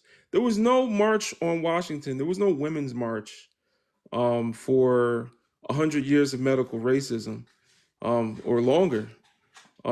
How black women are the reason for modern gynecology, experimented on. Their bodies were experimented on, uh, non-consensually, and so much other stuff. There was no And feminist. There was I'm no one. feminist movement when black women was cleaning houses and nursing white children from their breasts.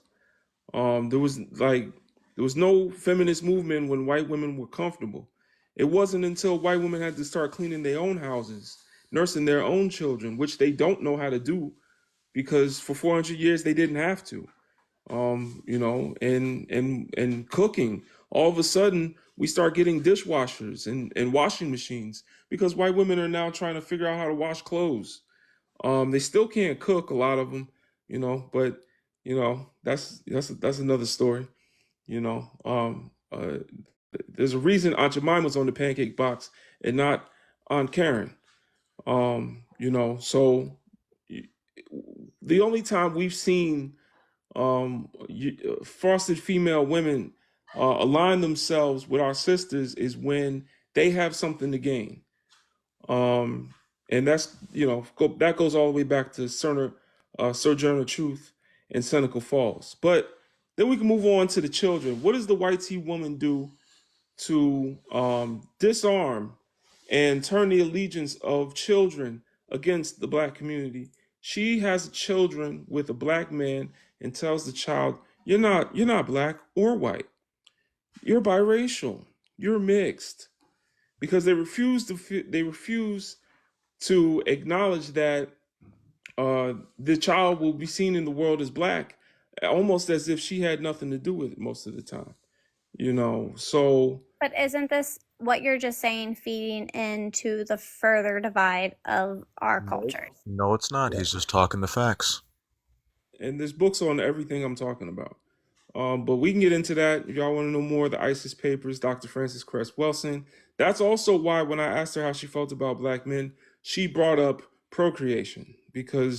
And then she also said, if you noticed, true to what Dr. Frances Cress Welsing said in the book, um, you know, when we were talking about dating, she said that she wouldn't.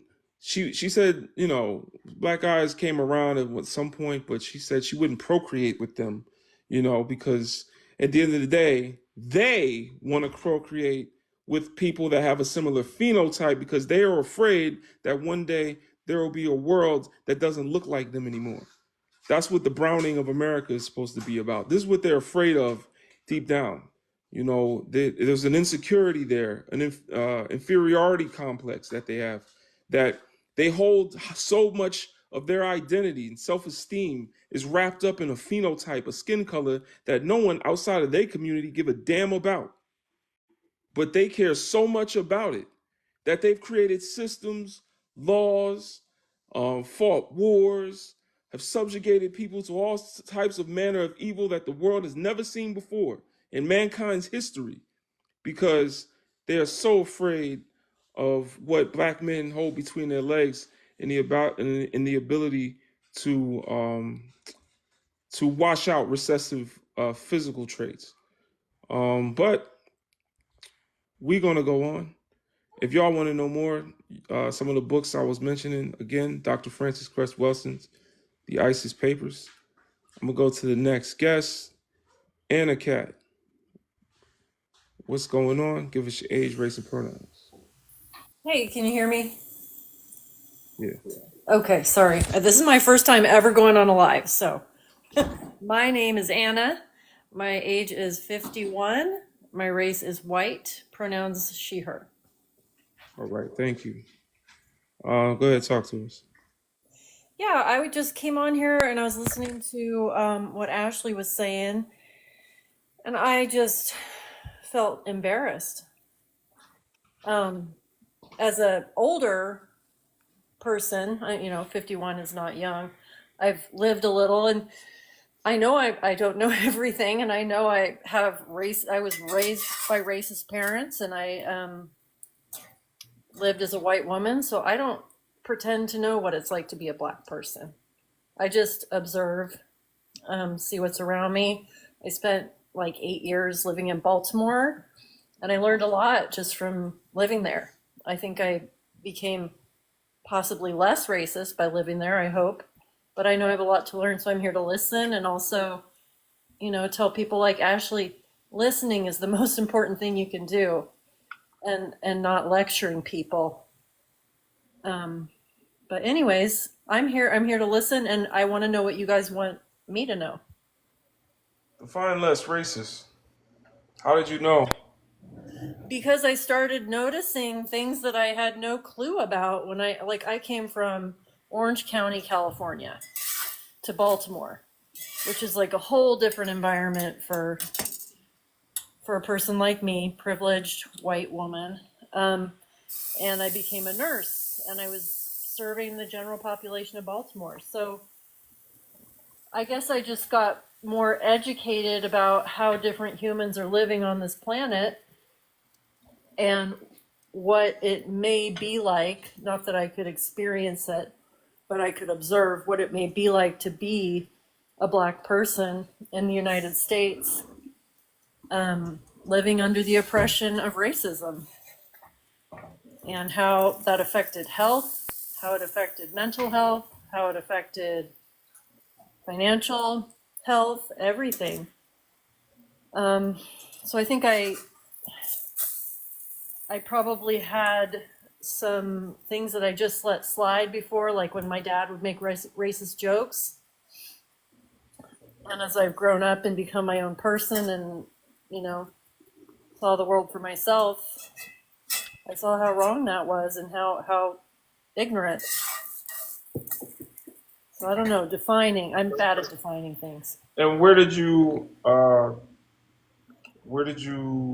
I don't know, get the information to understand how racist you were and what makes someone less racist? Where did you get all this quality information? I think I just noticed how blown away I was by the culture I was seeing in front of my face when I moved to Baltimore, and how little I knew about it. The language, the hair, the food, the values, I was just blown away by how different people were, and how, I don't know, I just had it made a huge impression on me. I don't know how, ask more questions. I'll stop talking. Okay. Why don't you answer the second question for us? What was that? Get the top.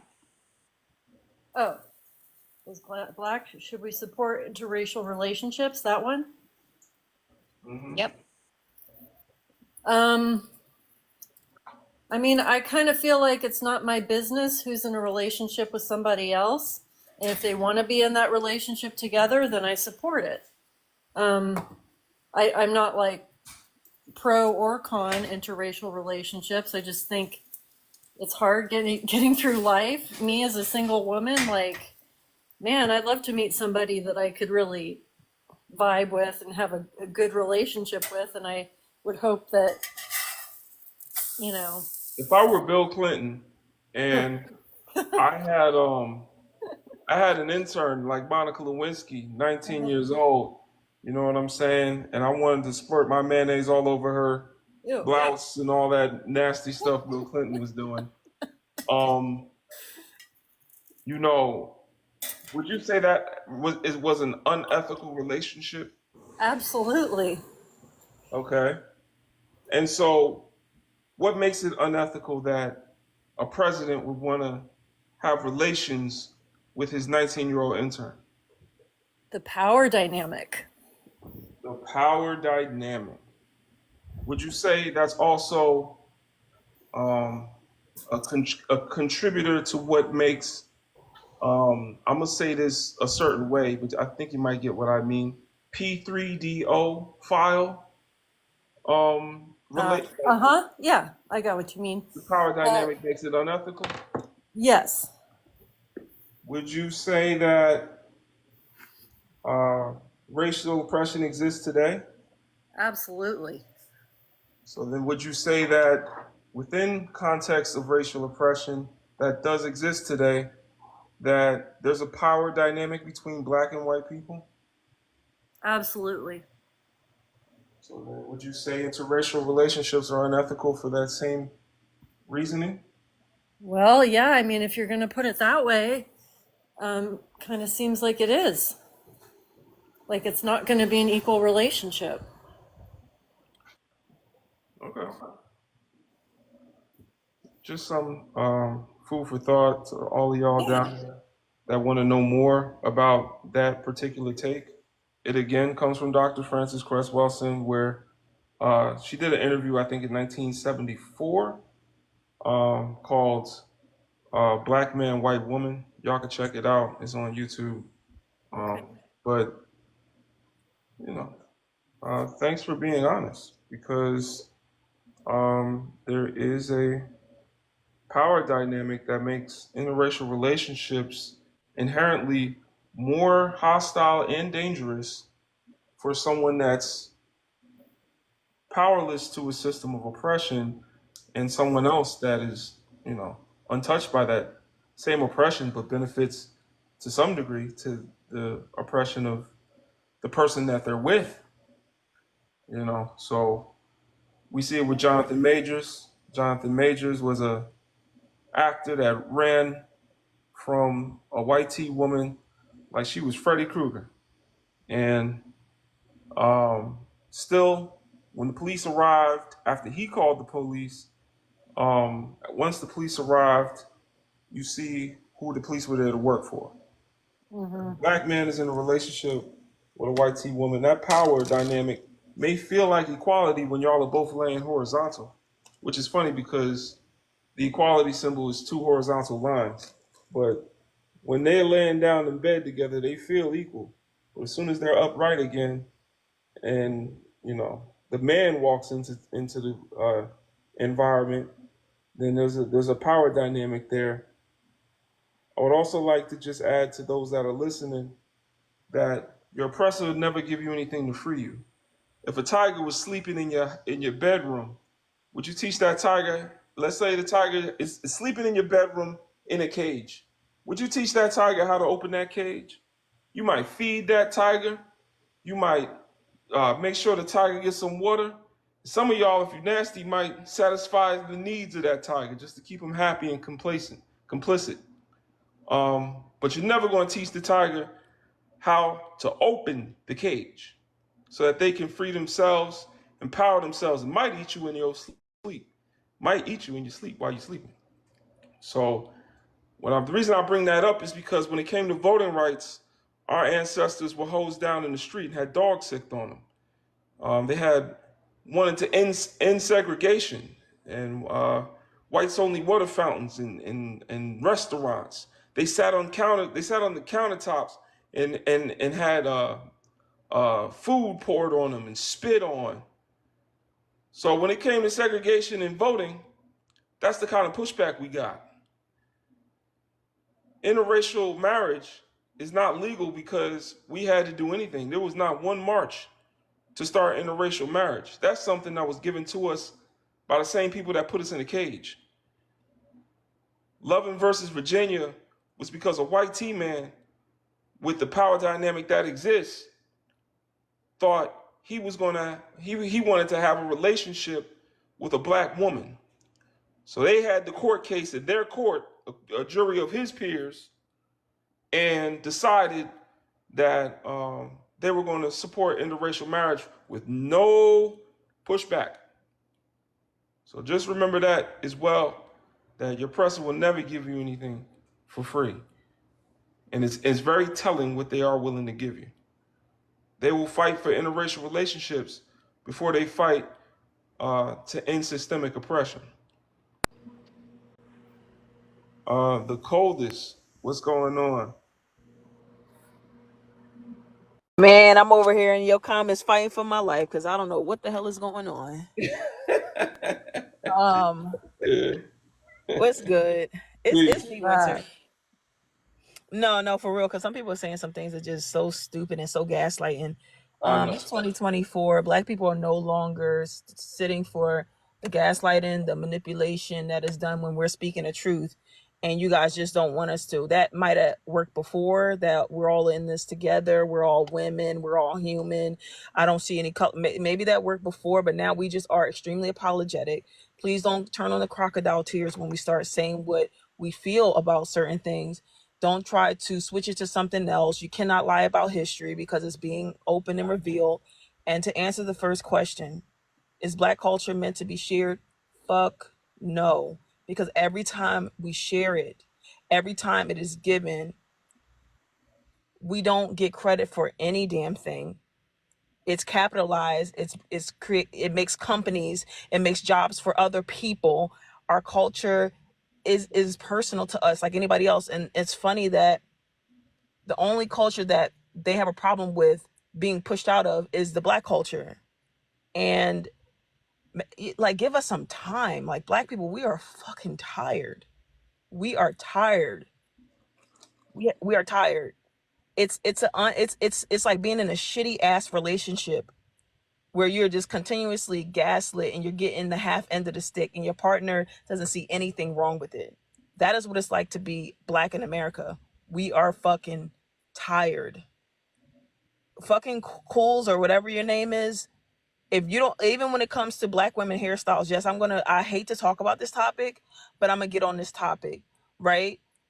These are hairstyles that we've worn all the way back to the freaking cotton fields, right? And then you guys get into these Nah. Before corporations. that, way before that, Well, before thousands that, of okay, years. thank you. But Thousands.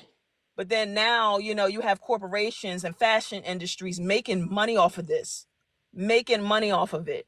And these are the same hairstyles we can't even wear at work or go into your establishment without being led with the eyes of being unwanted. You know what I mean? So no, I don't think that Black people should share their culture. Not right now. No, we need a fucking break. That's what we need. Mm-hmm. Absolutely. And there are certain parts of our culture, and I'm not even going to say what part, just out of respect to the ancestors. But there's certain parts of our culture that it's actually extremely disrespectful for anyone to even share with a white tea person. Um, some of y'all might know what I'm talking about, but like it's extremely disrespectful to share parts of our culture, even as just African Americans, or American Africans. So that's another thing. That part, and just to even take it a step further, we know every social media platform that we get on, that shit blows up. We make TikTok what it is, and people can say whatever they want. Any social media platform, we make it what it is through our entertainment and through our innovativeness. Like, everybody else can be innovative, but we already know when the Black Girl Follow train it happened, that was like, oh my gosh, we can't be a part of that. So now we're gonna complain about it. We're gonna do this and do that. And it's like, after that movement, look how much the Black creators on the social media apps content got suppressed, and the algorithm itself is racially profiling Black creators. Mm. You know what I mean? Yeah. So, just leave us alone. To hit us up in the next couple of years and ask us, do we want to do that? Because at some point, everybody has a breaking point where you're just taken away from any movement that we had, any programs that was for the Black community. It was redirected to other communities, and it never poured back into us or into our children. We still lack funding. Although Out of the Hood produces the most talented basketball players, football players. So how is that community? And we can't just blame it on the athletes that don't get back to the community. Why are our schools underfunded? You can pull talent. You can take the kid in the hood that dances well or plays football well, but you can't get back to that community, so the schools are funded. Mm. They won't pay the geniuses like they do the basketball players. Right. And for anybody that's white that's listening, stop taking what we're saying as a personal attack on you as a person. Stop it, because you're centering yourself, and it's a very victimized mindset that you really need to get out of. Just listen to the facts. Luckily we have platforms like this, but it's really not up to Black people to educate other races of people that have access to the same information that we have. Although Brother Legend is dropping books, but I had a YT woman in my car, because I ride Uber every now and again, and she was like, "Can you teach me?" And I'm like, "With charge? I'm not here to be a teacher, baby." Absolutely. That's why you see me. I'm asking questions.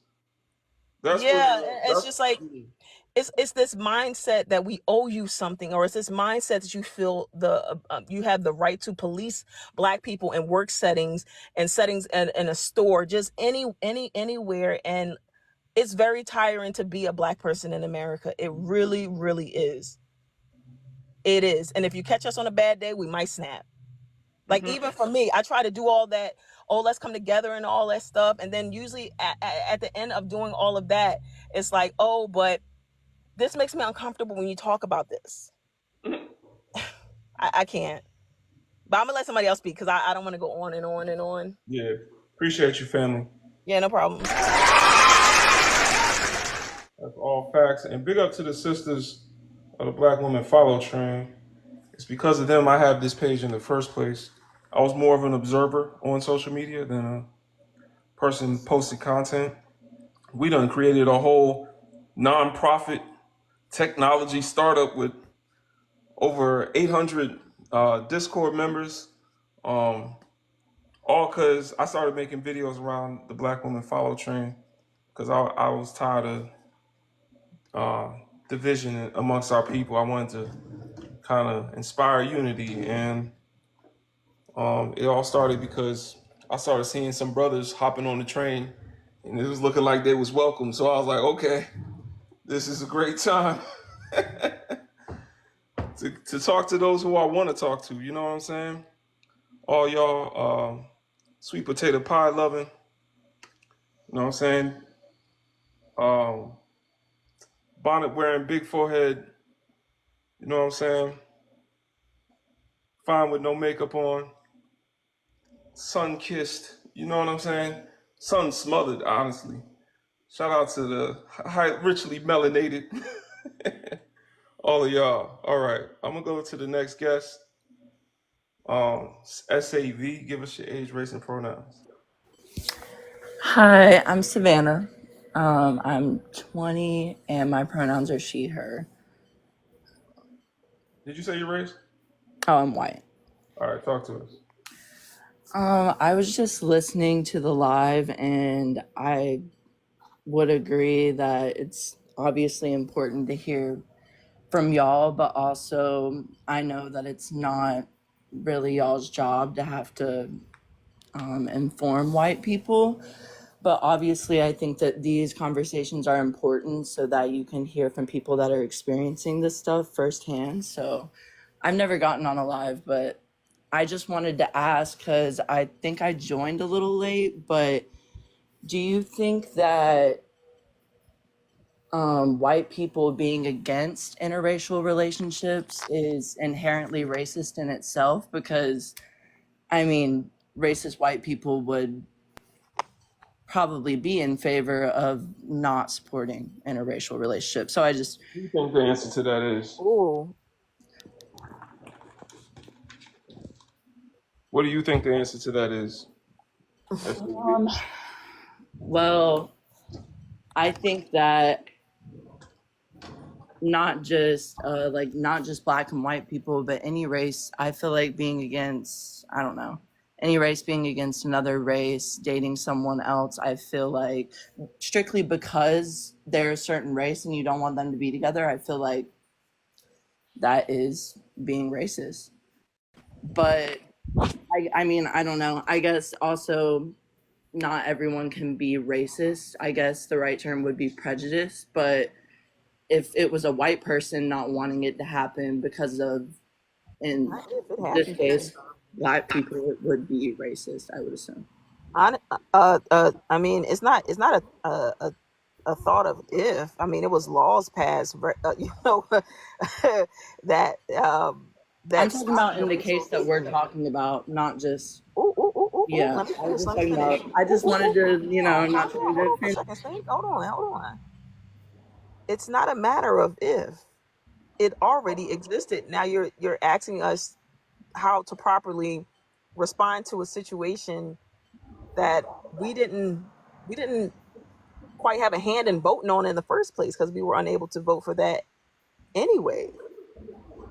So it's really not a matter of if. It already happened, love, and we're just responding to it. The whole point of, like Brother Legend said, the whole point of the segregation. I mean, well, as far as not saying that we want to have black people and white people coming together was because oh, no, you made a point that now they want to mix the races too because of the genetic survival. So for us it would be different, and for you it would be completely different. You guys are scared about the genetic survival of the European, whereas black people, we're talking about the financial burden of being in interracial relationships where it doesn't go back to our communities. That's a completely different argument. Mm-hmm. That pretty much gets to it. Um, Also, so there's deeply rooted parts associated with self hatred, post traumatic slave syndrome, Stockholm syndrome, and quite frankly, when you live in a white supremacist society based on racism and all these constructs exist to oppress people of African ancestry, it's not possible for black people to consent to a relationship with the very demographic that facilitates and perpetuates these systems of oppression. So I don't really care what type of situation people talk about. At the end of the day, there's no way that you can live in an anti-black society, a white supremacist society, and actually be able to consent to So, laying down with the very people, actually being able to consent to laying down with the very people that you are automatically taught to idolize. are you saying that interracial relationships are unrealistic? Absolutely. Okay, so you would agree though that you would want white people to be against interracial relationships as a majority would. The issue is that YT people aren't against interracial relationships because they subconsciously want to pursue an attempt at trying to emulate or at least recreate melanin. They're trying to attempt to get close to that proximity of creating melanin for themselves because they lack it. And that's something that dates back thousands of years. You can check that. Literally a deep psychological issue for them. But, of course, we're not in the business of educating y'all. Y'all can go ahead and Google that. Can I make a comment? Yeah. yeah, give us your age, race, and pronouns, please. Yep. Um, I'm 22 years old. I'm a black man in America. I go by he, him. I would like to say that, you know, the only way that our people were to have interracial marriages is that white people will be under our terms from here on out. Because the circumstances is we've been under their terms for so long, being um raped into um basically spreading our seeds. And if we were meant to, save anyone, it had to be under the condition of love and love alone, because that's what our people hold as a foundation. We cherish love and honor over anything. So for the other race to come to us and ask them to help them, they would have to be under, the jurisdiction of that same love. And for the basically the history that they've shown us is, how can we trust y'all to have the same love for us as we've had for y'all, not to betray y'all and not to want to overthrow y'all positions, because we've become capable of doing so, but we have too much love in our hearts to do what. All right, I don't know what's going on right there. We just gonna keep it going. I don't know what was happening. Just real quick for those that, all right, we need to be very clear that ancient Africans have tried to do that before, thousands of years ago. There literally have been black African civilizations that tried to do the whole love is love approach, and it literally led to the destruction of those African civilizations. And every single time that outside demographics were allowed into African spaces, it ultimately led to that African kingdom's destruction. Every single time. The only time in which anything was like, you see evidence of ancient Africans going into foreign spaces, and every single time that they would go into foreign spaces, there'd be evidence of uplifting that civilization. That's the reason why Europe got out of the Dark Ages. Had the Moors never gone into Spain and taken over and ruled for 700 years, Europe would be a third world country right now, or a third world continent right now. Like, it would be dangerous to be there. It still is dangerous for black people, obviously, because of systems of white supremacy, but it would be dangerous for white people to be there themselves. There'd be mass unalivings. There would be all types of conflict that they like to talk about is in every other part of the world except where they are, even though they're the ones facilitating all that mass conflict themselves, yet they like to point the finger at everybody else. Yeah, Europe would be quite literally a virtual trash bin. And however, Moors conquered that particular area. I can't even really say conquered, but after ruling for 700 years, they introduced bathing rituals, they introduced rubbing alcohol, all these different things. But every single time that we have allowed foreigners to come into our spaces, it has led to the destruction of African civilizations. But I guess he wants to keep on repeating the same mistake over and over again. Okay. All right. Sav, did you have anything else? Did you answer the questions? SAV. I think so. I don't know. It was kind of back and forth. It's Okay. not back and forth. It's really like, did you take in what he said? Like, can you repeat any line that he said back? I mean, yeah, I think that y'all Him, disagreed he with was speaking. what is it? No, that He was like that was for you the said people you know listening. you didn't know. I'm saying, like, is it anything that he said that landed with you? Yeah, no, I mean, family. Listen, yeah, it landed with me that family. we I already know. Sab, mute up. Family, I already know that she's not paying attention to listening. That was not for her. That was for the brothers and sisters that are listening in. I don't give a damn whether or not she processed that. That's for us. But yeah, go ahead. Yeah, the point of this live is to raise the awareness of brothers and sisters. We can do that by having a discussion, asking questions. Yeah, I mean, I'm These things we like respectfully to do. listening to y'all. So, I mean, I feel like that's also how white people learn about black You don't listen to viewpoints. us too much. I mean, That's the yeah. problem with the first one. And we understand the overseer in them is the reason How why. can white people learn without listening, though? I mean, How can how can realistically, the how can the overseer maintain control if they don't know what's going on with the people that they've always sought to exactly, oppress? and they need to know by Or listening you to know what? Or people. you know what, Saab? Wait. Guess what? How did Black people end up learning when we were unalive for reading? We took it. We had to go steal that book and go search that knowledge, right? I Because there mean, was one This is time where we why. completely I couldn't even learn literally, anything. yeah, Hold yeah. on, So hold on, if we hold on. learned, if we had to, if we had to, We're not talking to her. I'm saying this is why we don't put on our teaching hat. We ask questions. You know what I'm saying? Just because that's not our focus here. I'm gonna go to the next guest because they've been waiting a while. Kemi, give us your age, race, and pronouns. 22, she, and yeah, Kemi. Your race? Black. All right, talk to us. I just think that, I don't know, like interracial relationships, there will always be a difference in power dynamics.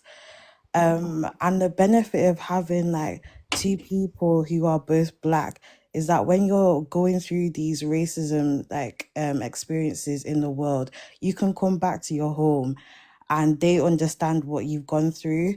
When you have someone from another culture, like they can empathize with you, but they'll never have that lived experience that you have. And even in friendships that you see it at work, it doesn't just stop in society, it also like happens in our personal relationships. So that's something to consider if you want to have an interracial relationship. They'll never understand what you have to go through and how you're treated. Absolutely. Empathy is key, right? That's what love is. Last I checked. You know what I'm saying? So the ability to empathize with your partner, you know, that's what we all should be looking for, you know what I'm saying? Starts with yourself. You know, starts with self-respect. But appreciate you bringing that up. Thank you for having me. Yeah, that's real. That's real. Self-respect is the only respect we need, y'all. When I respect myself, I respect my sister, I respect my brothers, because I see them in me. Even when they're disrespectful, I understand that it comes from a context of an environment hostile to them. Some people act on their own best interests against the interests of the group. We call those snitches. You know, some people, you know, put on their survival mode, and you know that makes you fight or flight, and sometimes it can even make you an agent, you know, against your own people. But it's just all in how we react to hostility. So the problem is, a lot of us have been convinced there is no hostility. Meanwhile, we see the effects right in front of us. A lot of us know it's there, but we play it off, act like, you know, it's not important right now. And, you know, even when you go out your house, you're masking. We call it code switching, but it's a psychological term for it is masking. It's not healthy. You create a sub-self. It's like a whole thing, but long story short, even our mental health is jeopardized living in an environment hostile to us seeing a positive image when we look in the mirror. So, Sunrise, what's up? Give us your age, race, and pronouns. Hi, thanks for having me. I am 28. I am white, and my pronouns. Did you ask pronouns? That's right. She, her. All right, talk to us. So I think I can offer a little bit of a different perspective than maybe some other white people out there, because I'm Jewish. In my DNA, I'm 100% Jewish, and I have been beaten and bullied, spat at. So, by white people also, people of all races. And no, it's not a race, it's an ethnicity. But I've seen how ugly people can be to their own race, and it's just sad. I think we need to look past the skin color and just respect one another for the content of our character. Sunrise, can you tell me who it was that participated in the European transatlantic slave trade? And my what? I'm sorry, I couldn't hear. Can you tell me who participated in the European transatlantic slave trade? Like, what was the breakdown of the people that participated in it? Oh, yeah. So when colonization was going on, No, I said the slave trade. oh, the slave trade. So that was involving Central and the Caribbean, Central America, the Caribbean, the No, I said who was facilitating it? Which demographic of peoples were doing it? It was, I mean, it's been done by all races You throughout just say you history. don't know. If we say I don't know, you can move on. The slave trade, obviously, like the one you're referring to is like black people being taken as slaves by like white people. So you specifically mentioned shmooish because that word is flagged by TikTok. Oh, is it? I didn't know. Yeah, so just don't say it again. So you Wow. said that, but you said it as if there's an experience somewhere that can be equal to the experience of black people. That's No, not I true. wouldn't say it's equal. I would say it's different. Well, then don't say it as if it's a way for you to be able to attempt to create some type of a bridge between you and black people, because it's not the same. Because at the end of the day, Shmooish people very much so also did participate in the European transatlantic slave trade. So, and also let's not forget that very much so many systems of oppression do exist today with Shmooish people at the head of those systems of oppression. That sounds pretty racist to me. Well, do you think everybody can be racist? I think everybody of all races can be racist. Yes, I think everybody can. Ask you a What's question. the definition of racism? Sure. To me, racism is hating a person because of their skin color or their background. Nope, that's not the definition. Have you ever even looked up the definition of racism to even know how to address other people or even know how to be able to classify other people as being racist? It was taught to me that if you are a racist person, then you discriminate against other people of different races or maybe even of the same race as somebody like You can say like you that you missed judge them, you dislike them, you discriminate them, you hate them because of their skin color or their ethnicity, their race, their background. So the definition of racism very much so implies that you have to have systems of oppression, specifically to the social, economic, and political benefit of one demographic to the detriment of another demographic. So those systems have to be in place in order for racism to be able to be in existence. So essentially, black people do not have the ability to be racist because we don't have any systems that operate to the benefit of us to the detriment of other people. YT people and Shmooish people, which are literally the same people, have all types of systems that Can do I that. ask you a question? No, you may not. Wow, that's rude. Okay, Have I all just want to types of ask this systems. one question. Did you So, know that there are Sunrise, hold black on. Jews? Yes, we do. Sunrise. The In this original ones were conversation, black. So you know what's funny? Even when she just said that, the black-ish people did not get any reparations. There were literally records that show that they were denied reparations. Okay, so anyway, Sunrise, my question is, would you date and marry a Yahtzee? You know, one of those friendly German people. Would you, Sunrise? if somebody said that they wasn't racist, but they just really liked having red flags in their house? Would you be, just because that's their heritage, that's just their culture. But they never did anything, you know. All right, invite to unmic.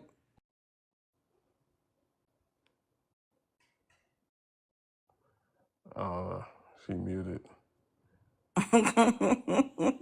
We're all people. We should all Oh, just. sorry, my mic was muted. I'm so sorry. I was talking this whole time. Would you date, marry, or have children with a Yahtzee? Of course not. I would actively Why not? do everything to avoid There that y'all go. person. I would stay away from them. I wouldn't associate with them. No, not at all. No. And this is why I tell black people that interracial. Y'all hear what she said? Not at all. But she came here telling us love and light. Y'all should Why let would I date a love. Nazi? Ma'am, they're doing the same Oh, God. genocide Please don't that say has that happened to again. us. We're going through the same thing with white Don't say people. What are that you word. talking about? Please say Yahtzee or something else. Don't say Are the dots connecting for you, Sunrise? Yeah, she pulled your card with that one. Ours isn't recorded. You didn't see ours, but it's still happening. Ours never ended. We talking about 450 years compared to what, 40? 1930s to 1940s, and then I'll give you 12 more years after that. And we're sitting here talking to people telling us love is love and we should just get along. And we did 450 plus, add another 200, and we sitting here trying to, oh, And it's it's all even good. longer than that. Look, Brother Legend. As far as if she want to claim she's an ish person, as far as your people are concerned, we go back 4,500 to 6,500 years, depending on where you're going to consider it the beginning. Beginning and no end. And yes, you see how she was adamant. She look, oh, now she ran. Adamant about telling y'all she would never do that. Y'all, do y'all see that, black people? They tell us to get along and go whatever, but she just was adamant. No, I would never. Huh, I told you. Mm-hmm. Mm-hmm. All right. Yeah, I think we're getting to it. You know what I'm saying? Now y'all see what we doing. Talk to us. You know what I'm saying? If anybody want to come up, let us know. Go ahead and request. Kimmy, you about to say something?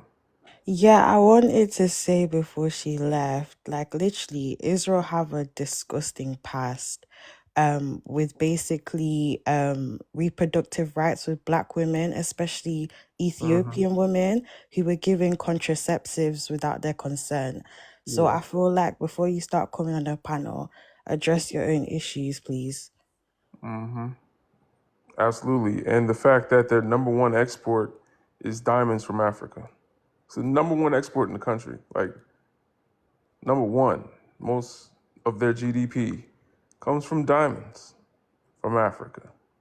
They don't got their own diamond mines or Free what they, Palestine. you know what I'm saying? Congo, Fruit No, Sudan. no, no. We ain't talking about them. Yeah, We're nah. Free talking about the Congo, source free of the power. Sudan. Yep, free Congo, free Sudan, free our brothers and sisters on the continent. Like liberation, fully, 100% Man. for the people.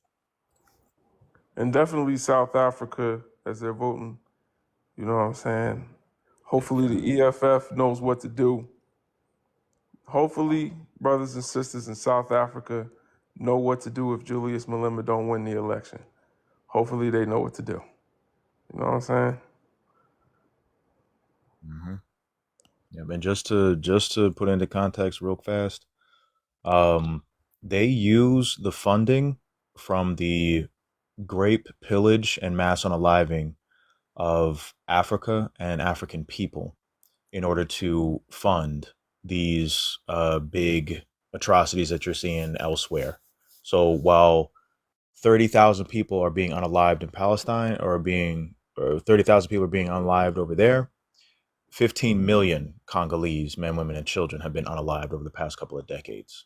Yet that's the part that they don't want to tell you because you're still dependent on the iPhones, which is literally being created using cobalt that's being mined by our brothers and sisters over there that basically are in modern day slavery. So if we So want to free Palestine, sounds like to me, all we have to do is cut off the money supply of Israel. If we want to free Palestine, all we have to do, is look out for our brothers, sisters, cousins, nephews. These people look like they your family member. You could go to a family reunion and see somebody look just like a little child digging up coltan in as young as 2 and 3 years old. Dangerous chemicals. A lot of them don't even make it. And we talking about freeing other parts of the world. Hey, you know what? All we got to do is free ourselves, and then it seems like everybody else will benefit from that. And that's always been the case. Because all these other systems of oppression, no matter how far back you go, is rooted in some level of exploitation of Africa. So that's the thing. The world has always needed resources from Africa. Always. Like, once you left the continent, you were just taking a risk. Like, humanity got started on Africa. So there's never been a time where Africa's resources weren't needed. Free Energy House, what up, brother? Hey, y'all. If y'all want to learn more about the continent, free energy Haas down there. Hey, brother, put some flames or some fists in the comments. His page, he over there. Oh, he said, "What up, family?" If y'all want to follow him, he got some dope content about the motherland. Like he always putting out something, teaching people. But yeah, sounds like to me, all we gotta do is free ourselves. If y'all want to know more about that, you know I always come with a book. Frank D. Wilderson, Afro Pessimism. Check it out. Learn you some. You know what I'm saying? And then we gonna free the whole world. We free black people. I am a loot box. How you doing? Your age, race, and pronouns, please. I'm 46 years old. I'm a he, him, and I don't really believe in the whole race thing anymore, but I'm recognized as white. All right. Talk to us. I can't really speak on either of your questions. I appreciate you letting me on the live. But, I'm not part of the black culture, so I can't really No. What speak brings on you up, that bro? way. But I did want to talk about my my nephew, who Well, is why? a mixed child. What he mixed with? My brother is white, and his wife is a black woman. I thought it was like eggs, bacon, cheese. No, no, not that. But especially when I'm in lives like this where I hear about, trying to stick to the culture and puritanism or whatever you want to call it, keep it as pure as possible kind of thing. I wonder where his space is going to be in the Who you talking world. about being pure now? Hold on, what? Yeah. Who's pure? What do you mean Well, by I that? mean, that's definitely the vibe I'm getting from you guys is that, you want to stay as black as possible. And while I can try to understand. All right. Hold on now. Looking like a true colonizer. Y'all see what's happening here? If y'all know about Dr. Francis Cress Welsing's book, The ISIS Papers, do y'all see what's about to happen right here? He's speaking directly to what you'll see the scholars talk about. Okay, so I'm gonna let him keep going. Tell us more about uh, your purity theory. I just wonder where his space is going to be. That's all. I know I'm not really supposed to be in here asking questions, but I wonder what you feel would be his appropriate place or like how he's supposed to move in the world. What makes you feel like, or what did you perceive to draw the conclusion that this conversation was one of some sort of, we're going to be careful, but I'm just going to like say racial purity. Like what made you think that that was something we would Specifically, discuss? when Or, Timothy was talking about like people out here looking to add melanin to the race, like it's some kind of science experiment or something, and then that love had destroyed every black culture that had allowed people to mix with their race.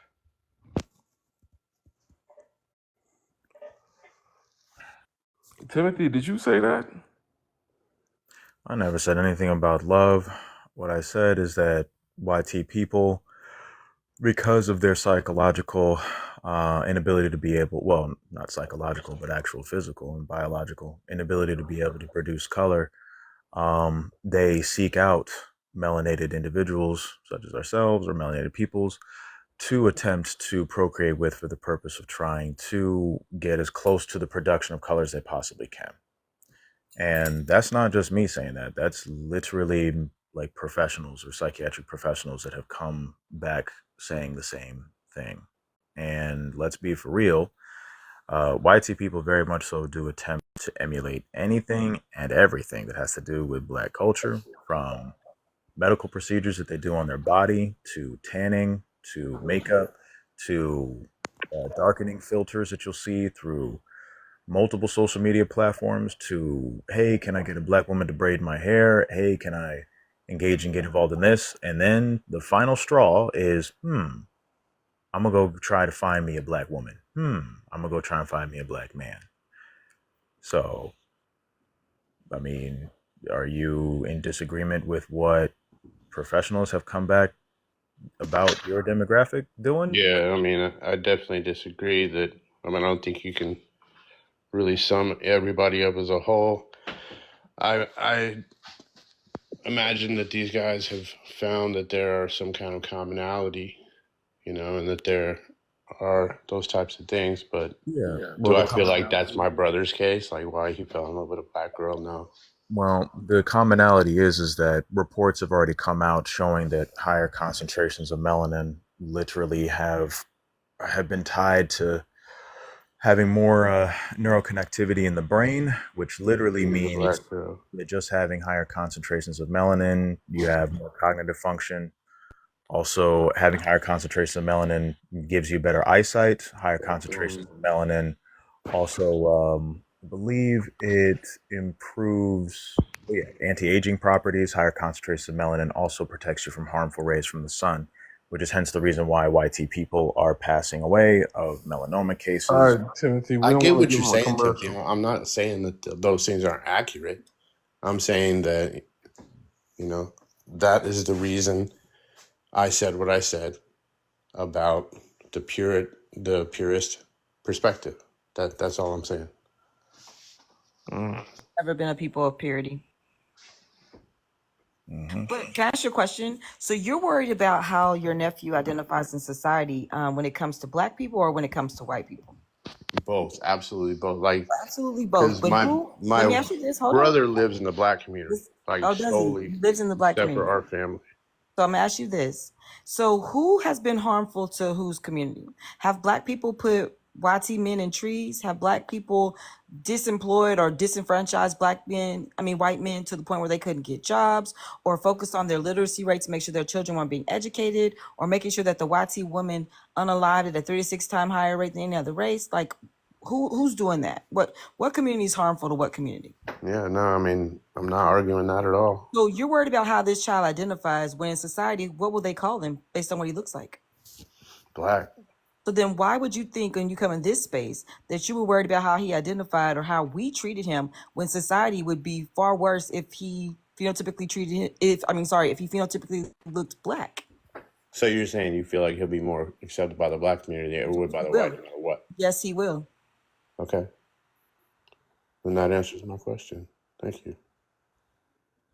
You should be worried about how white people are treating black people, particularly how his future looks and how he'll be disenfranchised by people that look like you. Your I energy, do worry about that. your energy should be pushed over there to your That's the community. thing. He do know that. You know. I don't know why y'all get confused when it's one of your children, but you know, that's not something you would question. You Yeah. know what I'm saying? You know the child's not white, and No, he's never going to be looked at as white so in the white community. So then why come to a predominantly black space to ask a question that you already know the answer to? Because what am I going to do? Ask white people? Yes. yeah, they I came up mean, with the system in the first place. white people are That's where it should completely be at. snowed. They have no idea. I mean, look at the last 10 guests you guys have had on here since I've been watching. They're not even started to get educated yet. I wasn't even started to get You need to educated be over until there. 7 years ago. And, I'm easily made a fool of. So white people have no clue. You're not that lost. All right. Well, Well, I appreciate you guys humoring me and letting me in and talking to me.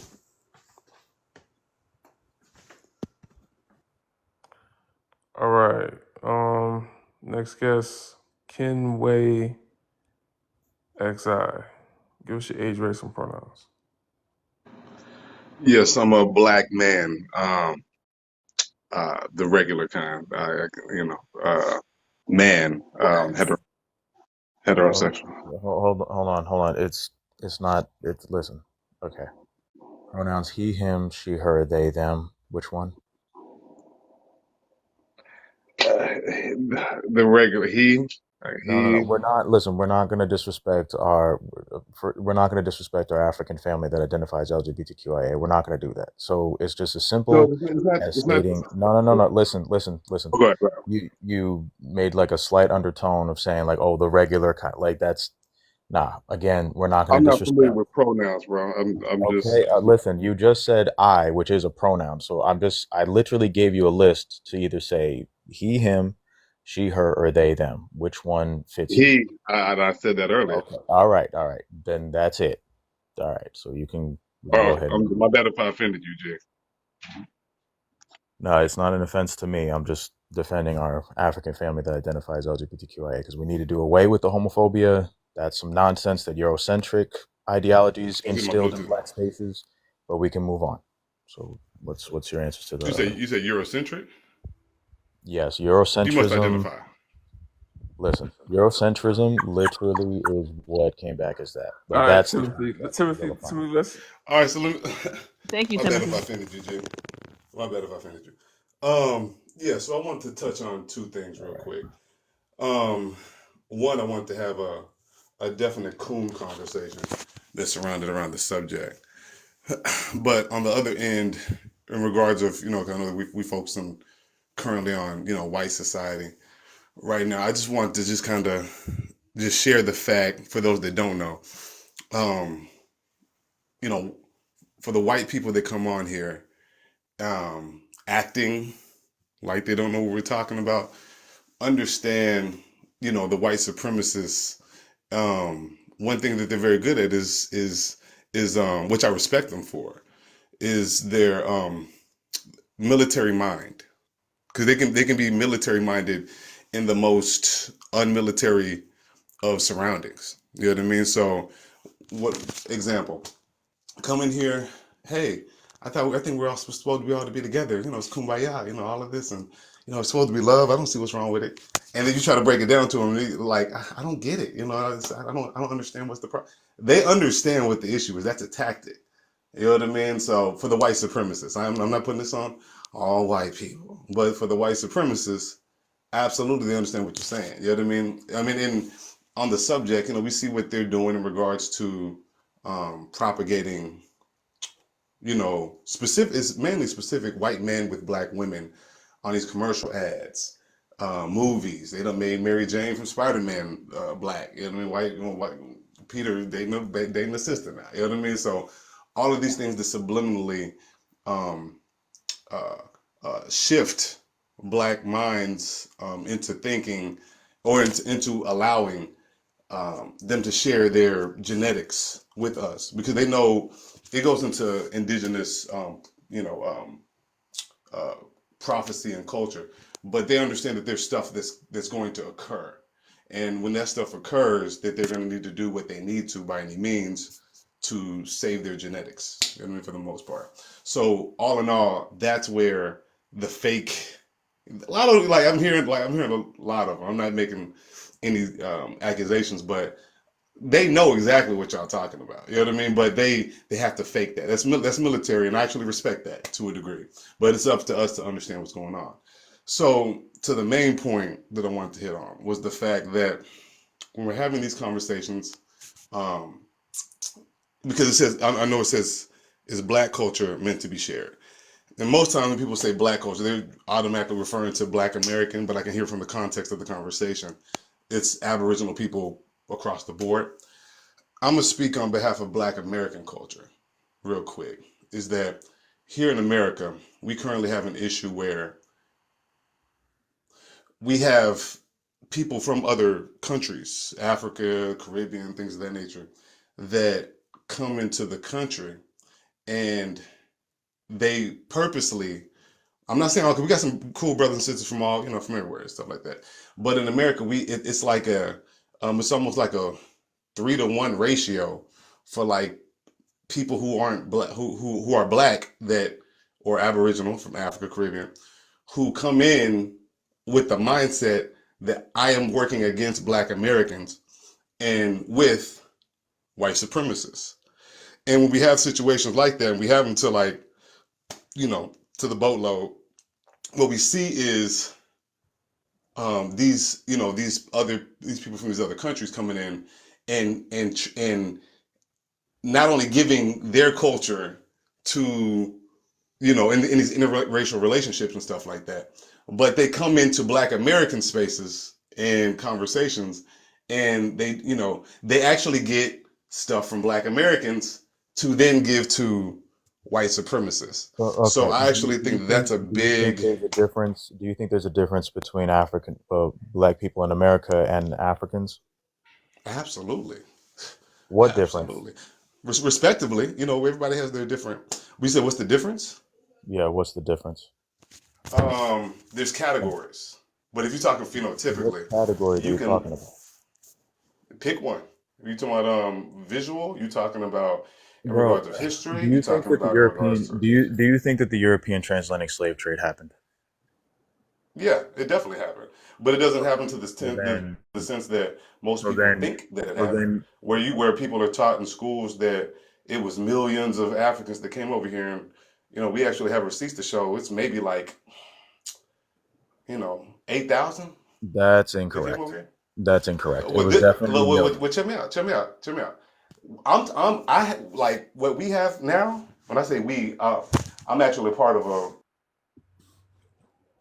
That's wild. I didn't mute him. I didn't Oh mute him, but that's God. wild. Yeah, we ain't doing that. He must not have seen the my like what do they call that profile picture? Like I try to warn them up front. Like, you know what I'm saying? Red, black, and green. You know, Celebrate our some of y'all don't Africanity. know what that mean, but that mean we are Africans in America, and we see our people as one. Some are just a little bit more asleep than others, and that's all right. You know what I'm saying? Some got more to learn, and yeah, we don't need to divide ourselves up, and then one group blame the other. That don't help nobody. Who's that helping? Whose benefit is it that we fight each other over respect from someone that taught us not to even respect ourselves? It's ridiculous. All right, let's go to the next guest. Sunny, give us your age, race, and pronouns, please. Hey, I'm Sunny. I'm 23, and my pronouns are she, her, hers. Yeah. All right, talk to us. Hold up. And your race, Sonny? Oh, my I'm bad. black. Okay. Okay, talk to us. Okay. So, yeah, I pretty much agree with all of you. That, like, and might I add, for context, that my father is white. That makes me a mixed person. However, my identity as a black woman is very strong, and my mother taught me who I am. So I'm very grateful for that. One thing that I'd like to make very clear, and something that you've all not hopefully, just like, let me make sure I understand, in my personal experience, culture is not meant to be given out freely. It is given to those we bestowed upon, as well as deem allies. Ally is not something that you can just become. It's something that is bestowed upon you. Oh, that's really nice. Just why doesn't the black community accept me? Interesting. Okay. No, I Sonny, just just real quick, just to let you know, listen, if you have a parent of African ancestry, you're black, period. that's what I Okay? said. Yeah. So Not a that, black person yeah, it's saying just, that. yeah, I that's think it. they But yeah, might have just joined later in the conversation. It's okay. A troll. They've been here. They're not black. Hmm? I What you say? Well, Drew? My dad is a yeah, troll. They're not black. yeah. That's not even. Don't let the comments divide us up. You know what I'm Okay, saying? I understand. Okay, so basically, like, this comes down to protecting black kids and protecting, you know, those who we care about and in our families and stuff like that. And you know, my mom is truly is truly like dedicated and has been since my birth to um like actual education, and like make sure I know who I am, you know, like I celebrated Kwanzaa, and you know, Black History Month wasn't just a month like ever. Like it was all about, you know, learning about my ancestors and history. Yeah, and my dad knows that. Like, the best part about my dad is that he knows that he can't fully understand these things, so he doesn't speak on them like he does. And so I find that to be allyship in behavior. Like, you know, like he is, you know, not trying to claim culture and information that he's not lived himself. And so I respect my father deeply for that, as well as the fact that he wants me to know who I am, as well as he wants me to be a confident Black woman. Yeah, I do sound young. I'm 23. So, yeah, the plane has landed. That's my point. I just want Okay. everyone to be clear that, like, You this discussion is absolutely valid, and I want to say that. do you feel like your father is representative of most white men? No, absolutely not, and that's why I absolutely agree with this conversation. Do you feel like your father will treat a monoracial sister the same way he'll treat you, like someone outside the family, even if they're a biracial person, just another?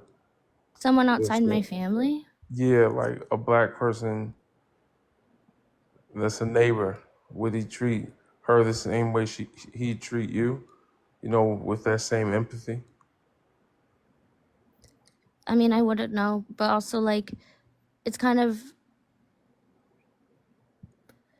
he probably wouldn't, just because we're not his he's not, like, it's not his family, but the thing is, I'm being honest about that.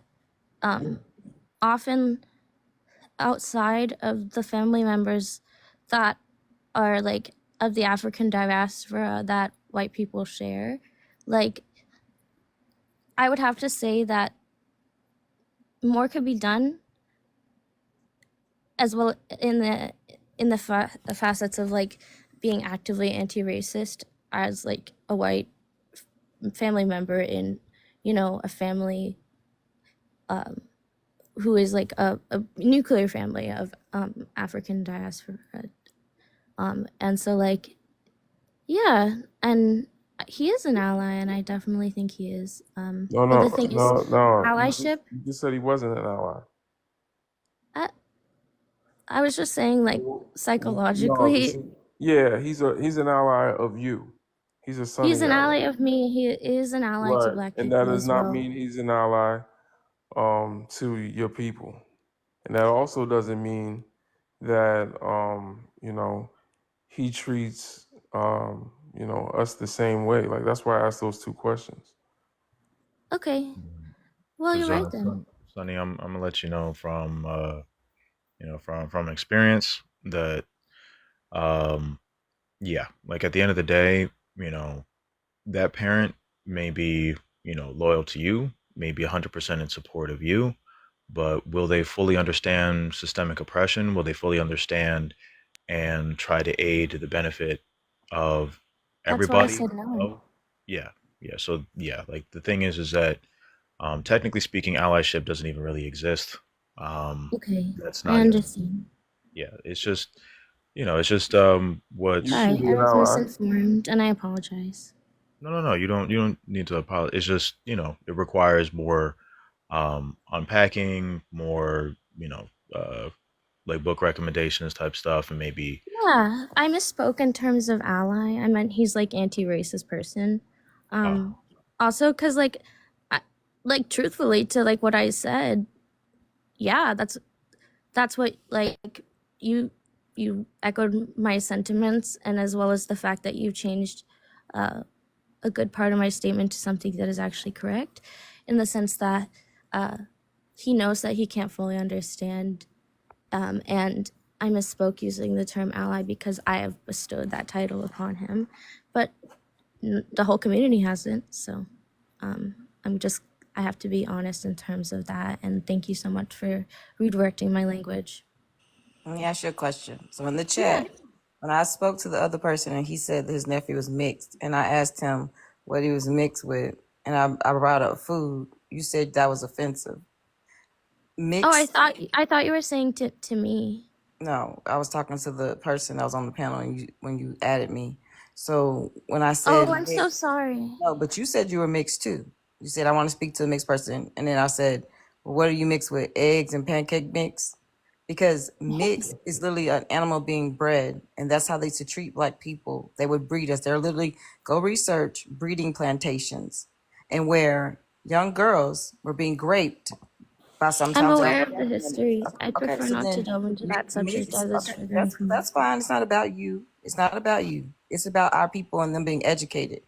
So in this conversation, when you're calling yourself that, you are referring to a time when we were treated like animals because they I breed apologize. animals. But I find it interesting. You said your dad, he had 23 years to be more conscious Does it of make things. me feel bad? I'm not yeah, trying to make you feel No. bad. yeah. Sonny, I Sonny, mean, just I don't know Sonny, you what gotta that stay kind of out them question that is. comments. You gotta stay out them comments because you up here and we I don't know know what that. you're I'm sorry. responding That to. person is in the room with us, though. yeah, No, I was asking, like, when we talk about the history of chattel slavery and the things that happened, you said you didn't want to get into it. You know, that's usually the response that we get from the YT community. I said, does it make you feel bad? I'm Uh, gonna, I'm gonna see this and be I'm done. not white, so But you know what? It's the comfortability of her father. So I think a lot of black biracial people need to wake up and realize that they don't have to make their parents feel comfortable because their parents made that choice to oh, create I them. don't. So, I so, always challenge so him. hold on. But in this conversation, you don't want to talk about the reality of what my ancestors experienced and literally how that PTSD has been passed down through the genes. So that is not only has it been studied, but it's in our DNA, that trauma. So when we're having these conversations, it's because it's still something that's very much alive in our communities. We I'm see not that. saying it's over. Okay, baby, I'd like listen. to I, respond to I a lot wasn't of done this. Sonny, talking. you gotta let D finish, Sonny. You gotta let Apology. just just listen in Let me because just she's say this speaking last back. part because I'm gonna be done. When we're having these conversations, you got to wonder why you're triggered by someone speaking and your dad gets cut out or your dad's being pointed out in these conversations. That's my key thing. Every time, if you're as a black biracial person, if you're triggered when someone brings up the parent that is not black, that speaks to that you have to dilute yourself to make that person feel comfortable, or you're dragging that person into a space where they come along, even in the oppression of your liberation. Thank you. May I respond? Yeah, go ahead. Okay. Referring to the statement I made that I was triggered, it was referring to the grape comments. It's just a personal thing. I probably shouldn't have brought it into this room. You're absolutely right. Second of all, I challenge my father all the time. I challenge him to, critically think about these things. I don't make him feel comfortable. In fact, like he probably would say that I make him feel uncomfortable because I want to have uncomfortable conversations constantly, because it's what gets people places in terms of like society is like actually speaking. And so I apologize. I was actually admitting to my mistake, and I'm not. I'm not checkmating nobody. I don't play chess. Sonny, you focus on the conversation between. Matter of fact, Oh, hold okay, yeah, I understand. I'm on one sorry. second. Hold on. Basically, what I'm trying to say is like it was my mistake in terms of misspeech. My ancestors are yours. And so separating me from like those things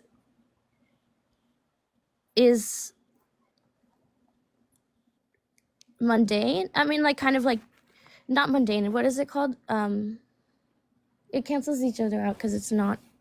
It's like a double truth. So it's like I don't know. It's like we both have the same ancestors, and it's like, and so you can't cancel me out because I have different ancestors on one side of my family. Nobody Cancel you. said that.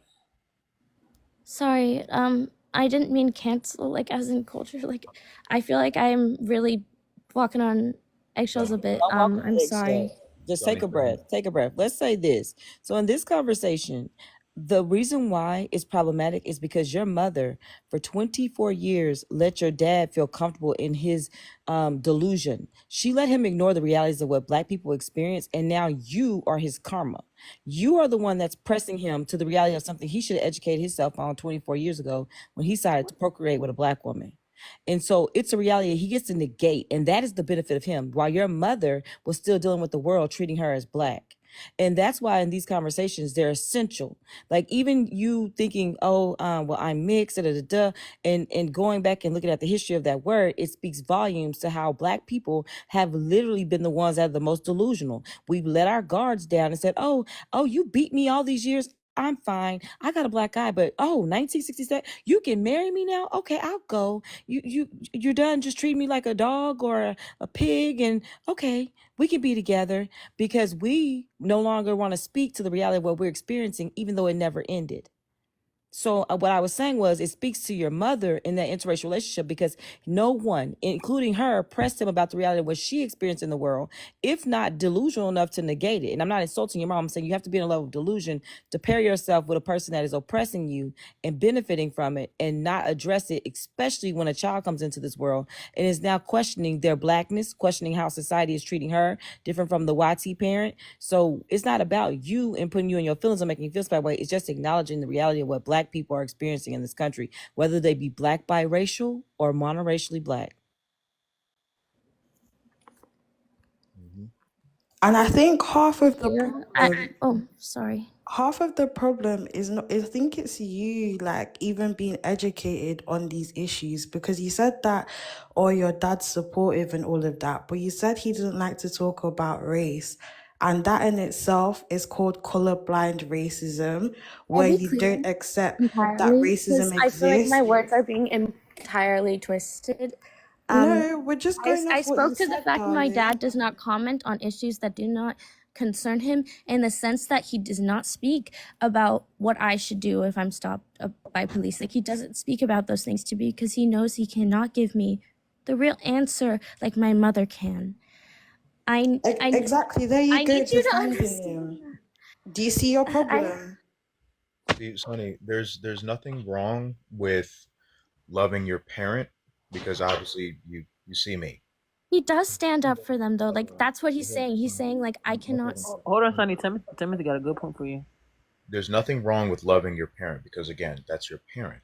You have a responsibility to loving that parent, and that's fine. There's nothing wrong with that. Obviously, if they are extremely dangerous to you, then you do need to like keep your separation and distance from them. But if you are in an environment where that parent has been there in your life and has shown that love to you and shown that responsibility of making sure that they take care of you, like it has in my situation, then still there's nothing that says that you can't love your own parent. But at the same time, the world is going to perceive you as a Black woman. The world is going to perceive me as a Black man. When I walk outside, they know for a fact, okay, that's not a YT man. They might get my demographics wrong from time to time because obviously they're completely obtuse when it comes to recognizing Black people. But at the end of the day, the world is still going to perceive me not like them. So what's important is that you need to prioritize your Blackness You need to celebrate and dig deeper into and finding more about your Africanity. And a part of that, very much so, like the fastest ways to start doing that is to start cracking open some books. I can give you some book recommendations. Brother Legend has plenty of book recommendations.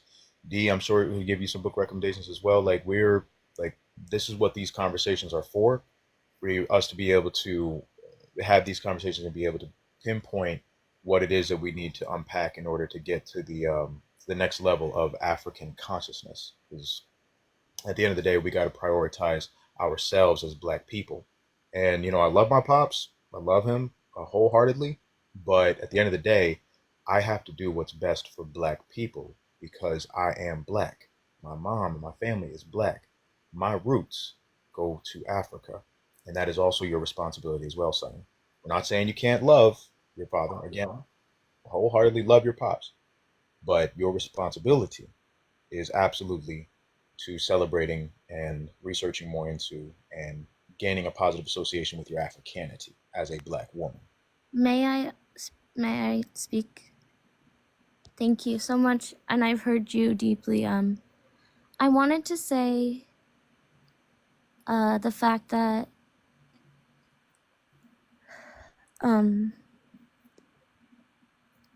I am extremely comfortable. I want to make it clear that I introduced myself as a Black person. I'm aware of the fact that I am Black, and that's the way society perceives me. I actually opened with this fact. I also opened with the fact that I agree with you, and Black culture is not meant to be shared. Like, freely it is meant to be given. And I misspoke when I called my father an ally because I understand that he... Oh no, why is it paused? Was that me? Oh, okay, sorry. I did not know. Yeah. I don't believe that. Like, I honestly think a lot of you would want to have the conversation you're having with my mother, but she is not with me at the moment. I am the person who's trying to break the cycle, and I think that's where we got our wires crossed, potentially. Of course I have learning to do. I have learning to do every day. Sorry, my cat's scratching. I'm aware of my Blackness, and I accept it with open arms and with radical joy. And that is my aim every single day. And thank you so much for educating me on certain vocabulary as well as different trails, leads on to different research that I can, educate myself further with. I appreciate you all so much. And I'm sorry that I was misinterpreted, as well as like what I misinterpreted. Your like very valiant intentions, and I'm very proud to be like who I am, and I hopefully you believe me. You know what I mean? Like, yeah. Thank you. Yeah, Sunny, I don't entirely think everything is your fault. I feel like this proves what I said when I first came in. Like, you said your dad doesn't tell you what to do when you get stopped by the police. Like, he's never had that lived experience of being Black. So, Exactly. Because he doesn't but give the one like second, I'm not finished talking. I let he you doesn't give speak. it because I he let you knows. speak, love. Okay. So he's never had that experience of being Black, but you now have a Black daughter. That is your priority. You need to know what your daughter's going to do when she gets stopped by the police. You're her father. So there's a level of education that needs to be done, and that you also consequently need to do because your dad should have taught you. Do you see where the issue is? Do you realize my mother was entirely present?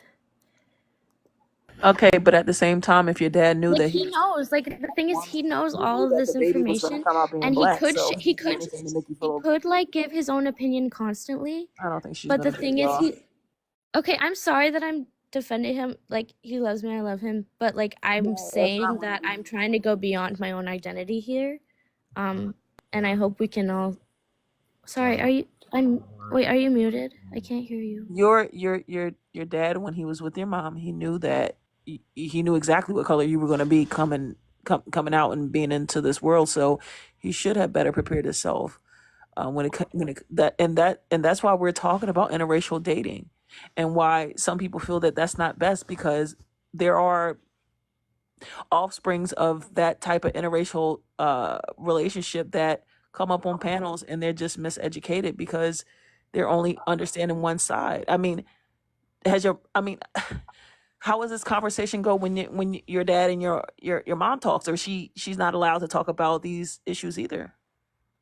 Not allowed? In what way? This is gaslighting. I'm gonna go on mute. No, I literally was asking for I'll specific. answer it. So it's all about comfort and convenience. When a black person is dating outside their race, I said this earlier, you have to live or be on some level of delusion, or you have to ignore what's happening to your community to make your spouse that is not black feel comfortable. Especially if you're marrying a person that is YT, because they are not only the oppressor, but they are still benefiting from that oppression that your community is under. So in these conversations, like, it's not about how you feel about your dad. It's about realizing, oh, like you said, I'm black. You're not having a white experience. You never will in society or in any other form. Your dad probably told you was mixed because it makes you feel like, oh, you're a part of me too. But in reality, wherever you show up, if you don't have your parents with you, they see you as black. So it's not about your dad in a sense of how you identify. It's about your dad in the room that you're pulling him in to make sure that he's defended. And there's no need to defend your dad in this space, because it speaks to your mother's anti-blackness. It speaks to a reality where she reached out to a different group of people, and she didn't even make him educate himself to pair We with her. did. She didn't, because May I in this, speak? babe, Sonny, in this I love conversation, the way that you keep talking, you're going out of your way to excuse your dad lack of being able to have any conversation about race with Okay. you, because your mother is going to do all the work. The No, labor that was, okay. May I explain this further? Because I'm sorry I gave that impression, and that's literally not true. My mom has also never made my dad comfortable. So like, it's just kind of like never made my dad comfortable in the sense that You made like, him comfortable at one. We have to admit, at one point, she did make him comfortable. Otherwise, never of mind. course, no, I'm saying Oh, okay. I may I finish? I know how babies get here. Okay. Yeah, I mean, I just like, I can't blame my mom for falling in love. I can't blame my dad for being who he is. I more so wanted to speak about the topic at hand with mostly just my experience rather than my identity being called into question, as well as like the way my, no, especially like Sonny, talking about my mother. I'm gonna go. I'm no, sorry. no, no, no. I just like, Hold it. I feel bad because Y'all, it's I ain't just even like gonna hold y'all. Sonny, I just nobody is aggressively coming at you here. Like, if anything, I cammed up because I wanted you to see that very much so what it is that we're talking about is it's legit. Like, we're having conversations about these things because I don't need to it see your face really because is I believe psychological you, and trauma. like It's it something that doesn't. very much, Sonny, you have to allow other people to finish their sentences before you just jump right into the middle of those sentences, because you're getting half of what we're talking about, and that's not what we're intending to do. You need to hear it The fully. issue is like you getting half Yeah. about what I want to say too, and like Sonny, we have allowed you to speak You know I fully. know, what? but I didn't. You know I what, didn't finish. guys? I'm literally going. I'm Guys, there's a sorry. lot of I'm half talk literally going going. on. All right, Nah, I You know what I'm wanted to have saying? a good you're not gonna do conversation. this Karen stuff because we We all let you talk and you've been interrupting everyone, including the Who's some host. crying You on wouldn't cue? It's be on crazy. this. You wouldn't be It's on a this crying on cue for panel. me. You I'm wouldn't be on sorry. this panel if I it have wasn't autism, and for. I'm sorry. okay. Okay, so Girl, why are you trauma girl. dumping? No, that. we're All gonna right. I'm stop. not trauma We're gonna dumping. stop. That's literally No, my wait. neurotype. Yeah. All right. So, Okay, so do you think that other people don't have no, other mental illnesses? Why is that in? Kimmy, hold on. She might be. That was very telling what she just told us there. So, Sonny, thanks for coming up. We're gonna go to the next guest. But if we talk about it another time, we could talk about it. But you know, I feel like she was struggling a little bit there. Um, Yeah. Identity issues, things like that. Brother You extend Timothy the is very hand, knowledgeable on that. yeah. You extend the hand, and if they smack it away, exercise some grace. Extend the hand again, because again, you know, African. Well, these are our brothers and sisters of African ancestry, and this even goes for our monoracial brothers and sisters that like to reject their Africanity too. Like this is what it looks like. You know, it's also that type of dynamic is very much so.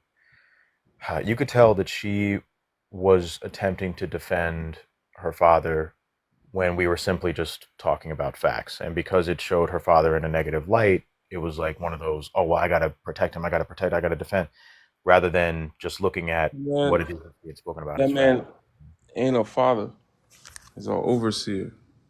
Yeah. And this is something that's happened for a long time,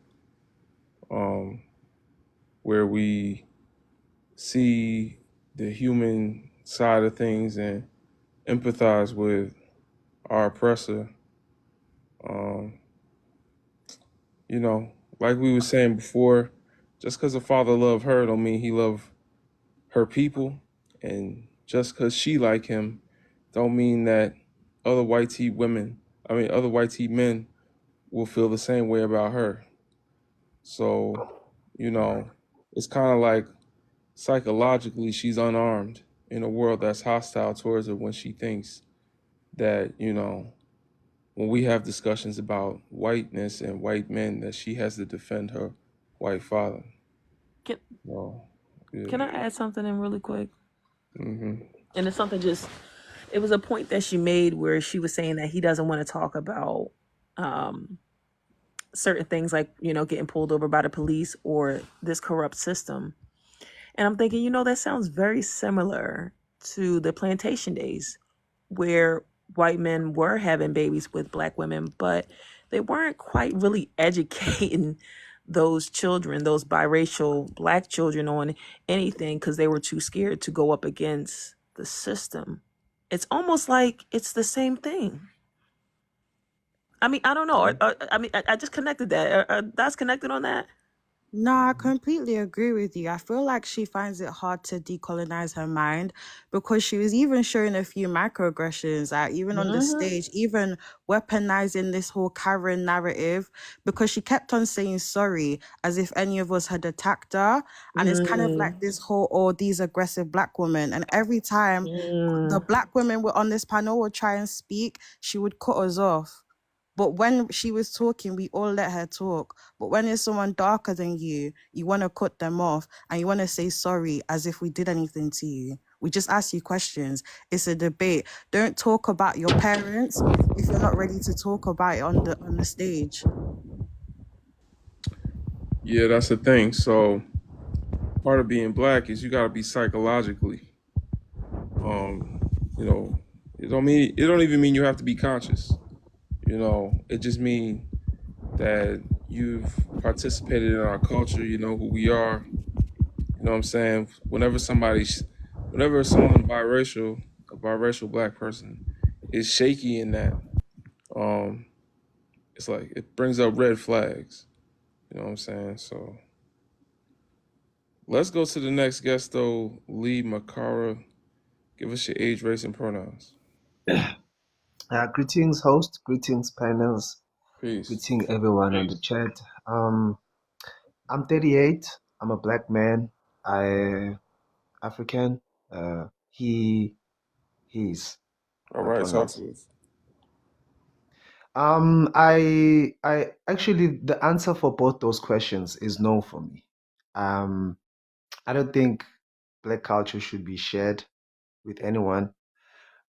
It should be strictly preserved for black people. I believe so because of what history has taught us. I mean, from the little that we have taught white people, they've been able to weaponize everything that we have taught them. From an African perspective, if we had to look at the South African history, for instance, When we fought the Portuguese when they first came in the 1400s,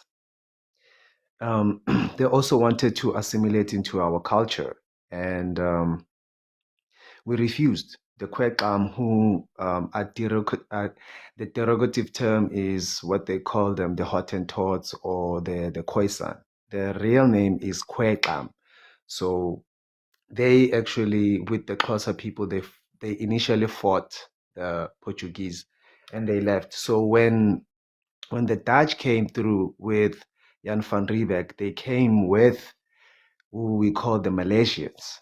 So the Malaysians started mixing with the Tam people, and we had a mixed race now. I don't know if it's right to call it, but in South Africa we call them Coloureds. So I know it's a derogative term in America, but unfortunately in South Africa it is used. So a mixed person or a biracial person is called a colored. You know why they So call it that, that? pardon me? Why did they call it that?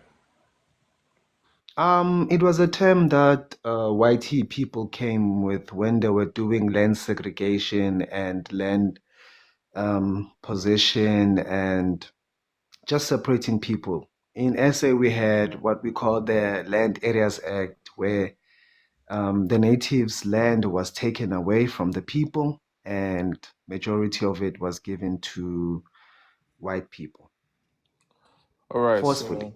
so what, uh, you understand? Well, all right, I'll ask you because you might not know, but what Yes. country colonized South Africa? The Brits, Okay, so you would yes, consider them Europeans, the right? British colonized South Africa. Yes, the British Right, so colonized they're South Africa. Europeans. You know Yes, what I'm they're saying? Europeans. So what Yes, I'm they're saying is Europeans. like the same people that colonized um, South Africa, the Europeans, also colonized here in America.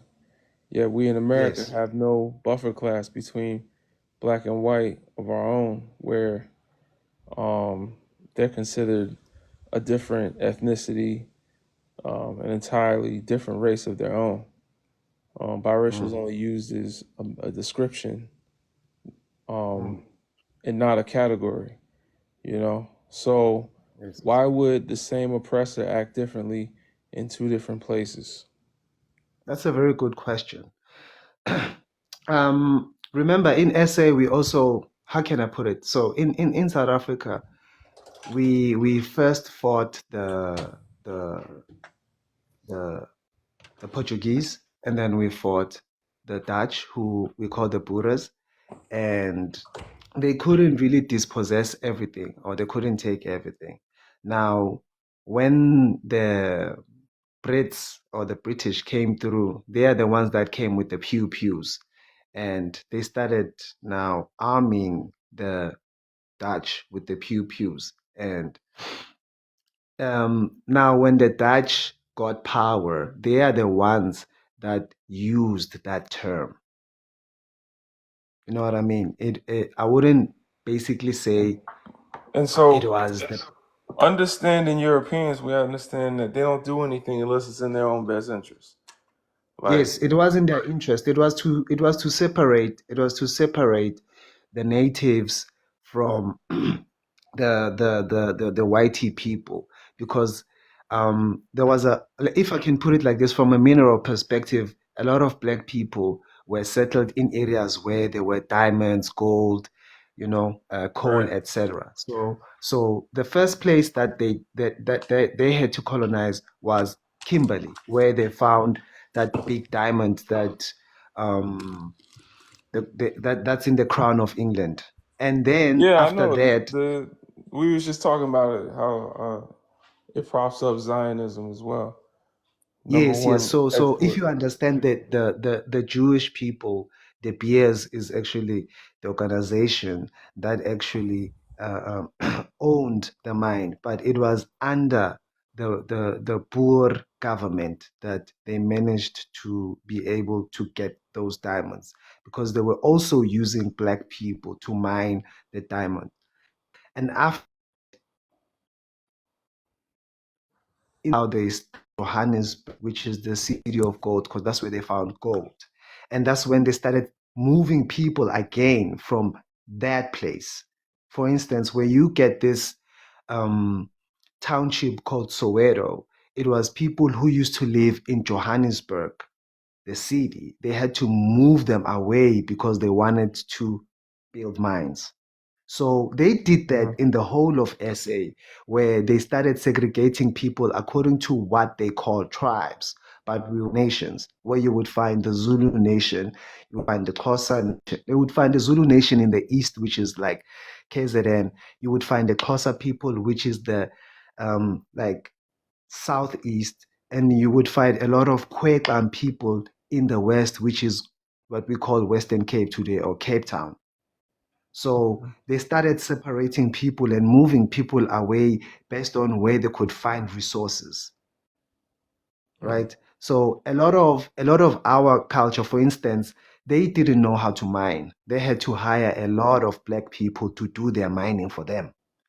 Even in the 1930s, when the gold rush was happening, a lot of Bura people didn't know how to mine. So they had to hire a lot of Basotho people, a lot of Zulu people, and a lot of Okay, Zimbabweans but all right. So because those we gotta people simplify were this, good cause with mining. brother, yeah. All right, I hear you. Thank you for the context. Yeah, so in short, all of that, learning how to do metallurgy, learning how to mine was a black thing. When they got here, they didn't know jack about metallurgy or about mining. So they So had to why did learn they that from create the black buffer people. That is part of class? black culture. So why did they create the buffer You class? mean you mean um it was obviously to separate us and to also try and make them a ruling class, Why would like they what they want to did in the separate east and us? the north of Africa. Why would they want to separate us in one environment, but not separate us in another environment? So in SA it was a different story. They did try and move us out, but they couldn't. They couldn't. They were There the was a minority. lot of resistance in the south. They were the They, minority. hugely. If there was a there were Right. a minority, if I can just put it in percentage, I would say there were 5%, but they Right. had firepower, So right? now look, So what's they what's the major couldn't. difference between South African black oppression and North American black American oppression? You can see There that is no difference, sir. here. Here the difference is they're the largest group in the United States. So Yes. here there was never a need to create a buffer class to create some sort of shield between us and them, where there's now a African Americans that are all half black and half white, and they're considered their own class because that's something you do out of desperation when you're outnumbered. Yes. So you see what I'm saying? So here in the United States, we've always been a minority, and Yeah. so I mean, in certain counties, we were the majority in the South, but you know, they still had the greater system at play, where you know, because of that, we did have an attempt by what we call the Blue Vein Societies. You can check that out. The Blue Vein Societies was an attempt Right. for mixed race brothers and sisters. They were trying to, say, declare that they wanted to have their own rights to voting and other things. And that didn't work out very well. They were harshly rejected Mm-hmm. by the structure at large and came running back. So, um, so that's the thing. To take into consideration, I guess. I like to draw that out in the conversation. We talk about Steve Biko a lot, but Yes. you know, that's why Black Americans are always going to be hesitant to refer to them as a separate class of people, because you know, um, what's that singer's name? Tyler look just as black as Aaliyah do, and Aaliyah black as hell. You know what I'm Yeah. saying? Like, Yeah. I would look at So them so both and Tyler say, would y'all could be so cousins. in SA Like, what are we talking about? so Tyler in SA would be categorized as colored. Yeah, I know. Yeah, Yeah. but So you I saw know, how it created such a stir in the States, but yeah, but I'm unfortunately, saying it's up to um, us to choose to not center our identity around a proximity to the oppressor and to instead look at us all as the oppressed because they're in the United States and I'm sure in South Africa there are monoracial people that look like they would be colored, you know. So these mhm, classes they created are all fake. There's one war that's been going on for 6,500 years, and that's a war on Africa. It's a war on Africa because Africa has all the resources. It always has. Going back to the beginning of mankind, people have needed the resources of Africa. No one, yes, like, you know, needing Asian resources is new. Needing Europeans for some damn reason is new. Everyone has needed our resources in order to run their shit. And because of thanks. that, there's been a war in Africa. African Americans are prisoners of this war. And, you know, it's been waged for a mighty long time, you know, so it's always has different tactics, but to the same end goal. But y'all, I'm about to go to sleep. I'm tired. I yeah, thank you for giving me the opportunity, but yeah, I wouldn't agree on sharing our culture. I mean, from history, we have seen that when we share our culture, um, some things, just get lost, and you can tell that they're even trying to get into our secret societies, even on the healing sector. So we need to protect our sacred knowledge as Black people and protect our culture. That's Mhm. what I would say. Thank you very much for giving me the opportunity to speak. Thank you, brother. All right, brother. Respect. Amadla. Hey, vote Malema, man. If y'all don't vote Malema, I hope y'all got what it takes. Let me tell you what's going to happen, right? Let me tell you what's going to happen. And you will remember me after this. So this is what's I going to got a happen. feeling So whatever you about to say, it's gonna be like my uncle at the cookout. Like, go ahead, brother. Yeah, like you know what I'm saying. Like this is what I'm nah, saying. nothing Like like the that. same Nothing like that. Check everywhere. this out. Go ahead. Check this out. Check this out. So if you've been following the voting thing and the election thing, you'll see that the IEC has been in collaboration with the US government. When I'm saying the IEC, I'm talking about the Electoral Voting Commission for South Africa, which is private, right? And the ANC, which is running that private body, is now colluding with the US, right? Yeah, And we know that from a numbers perspective, the ANC has lost a lot of people, a lot of percentage, a lot of ground, right? yeah.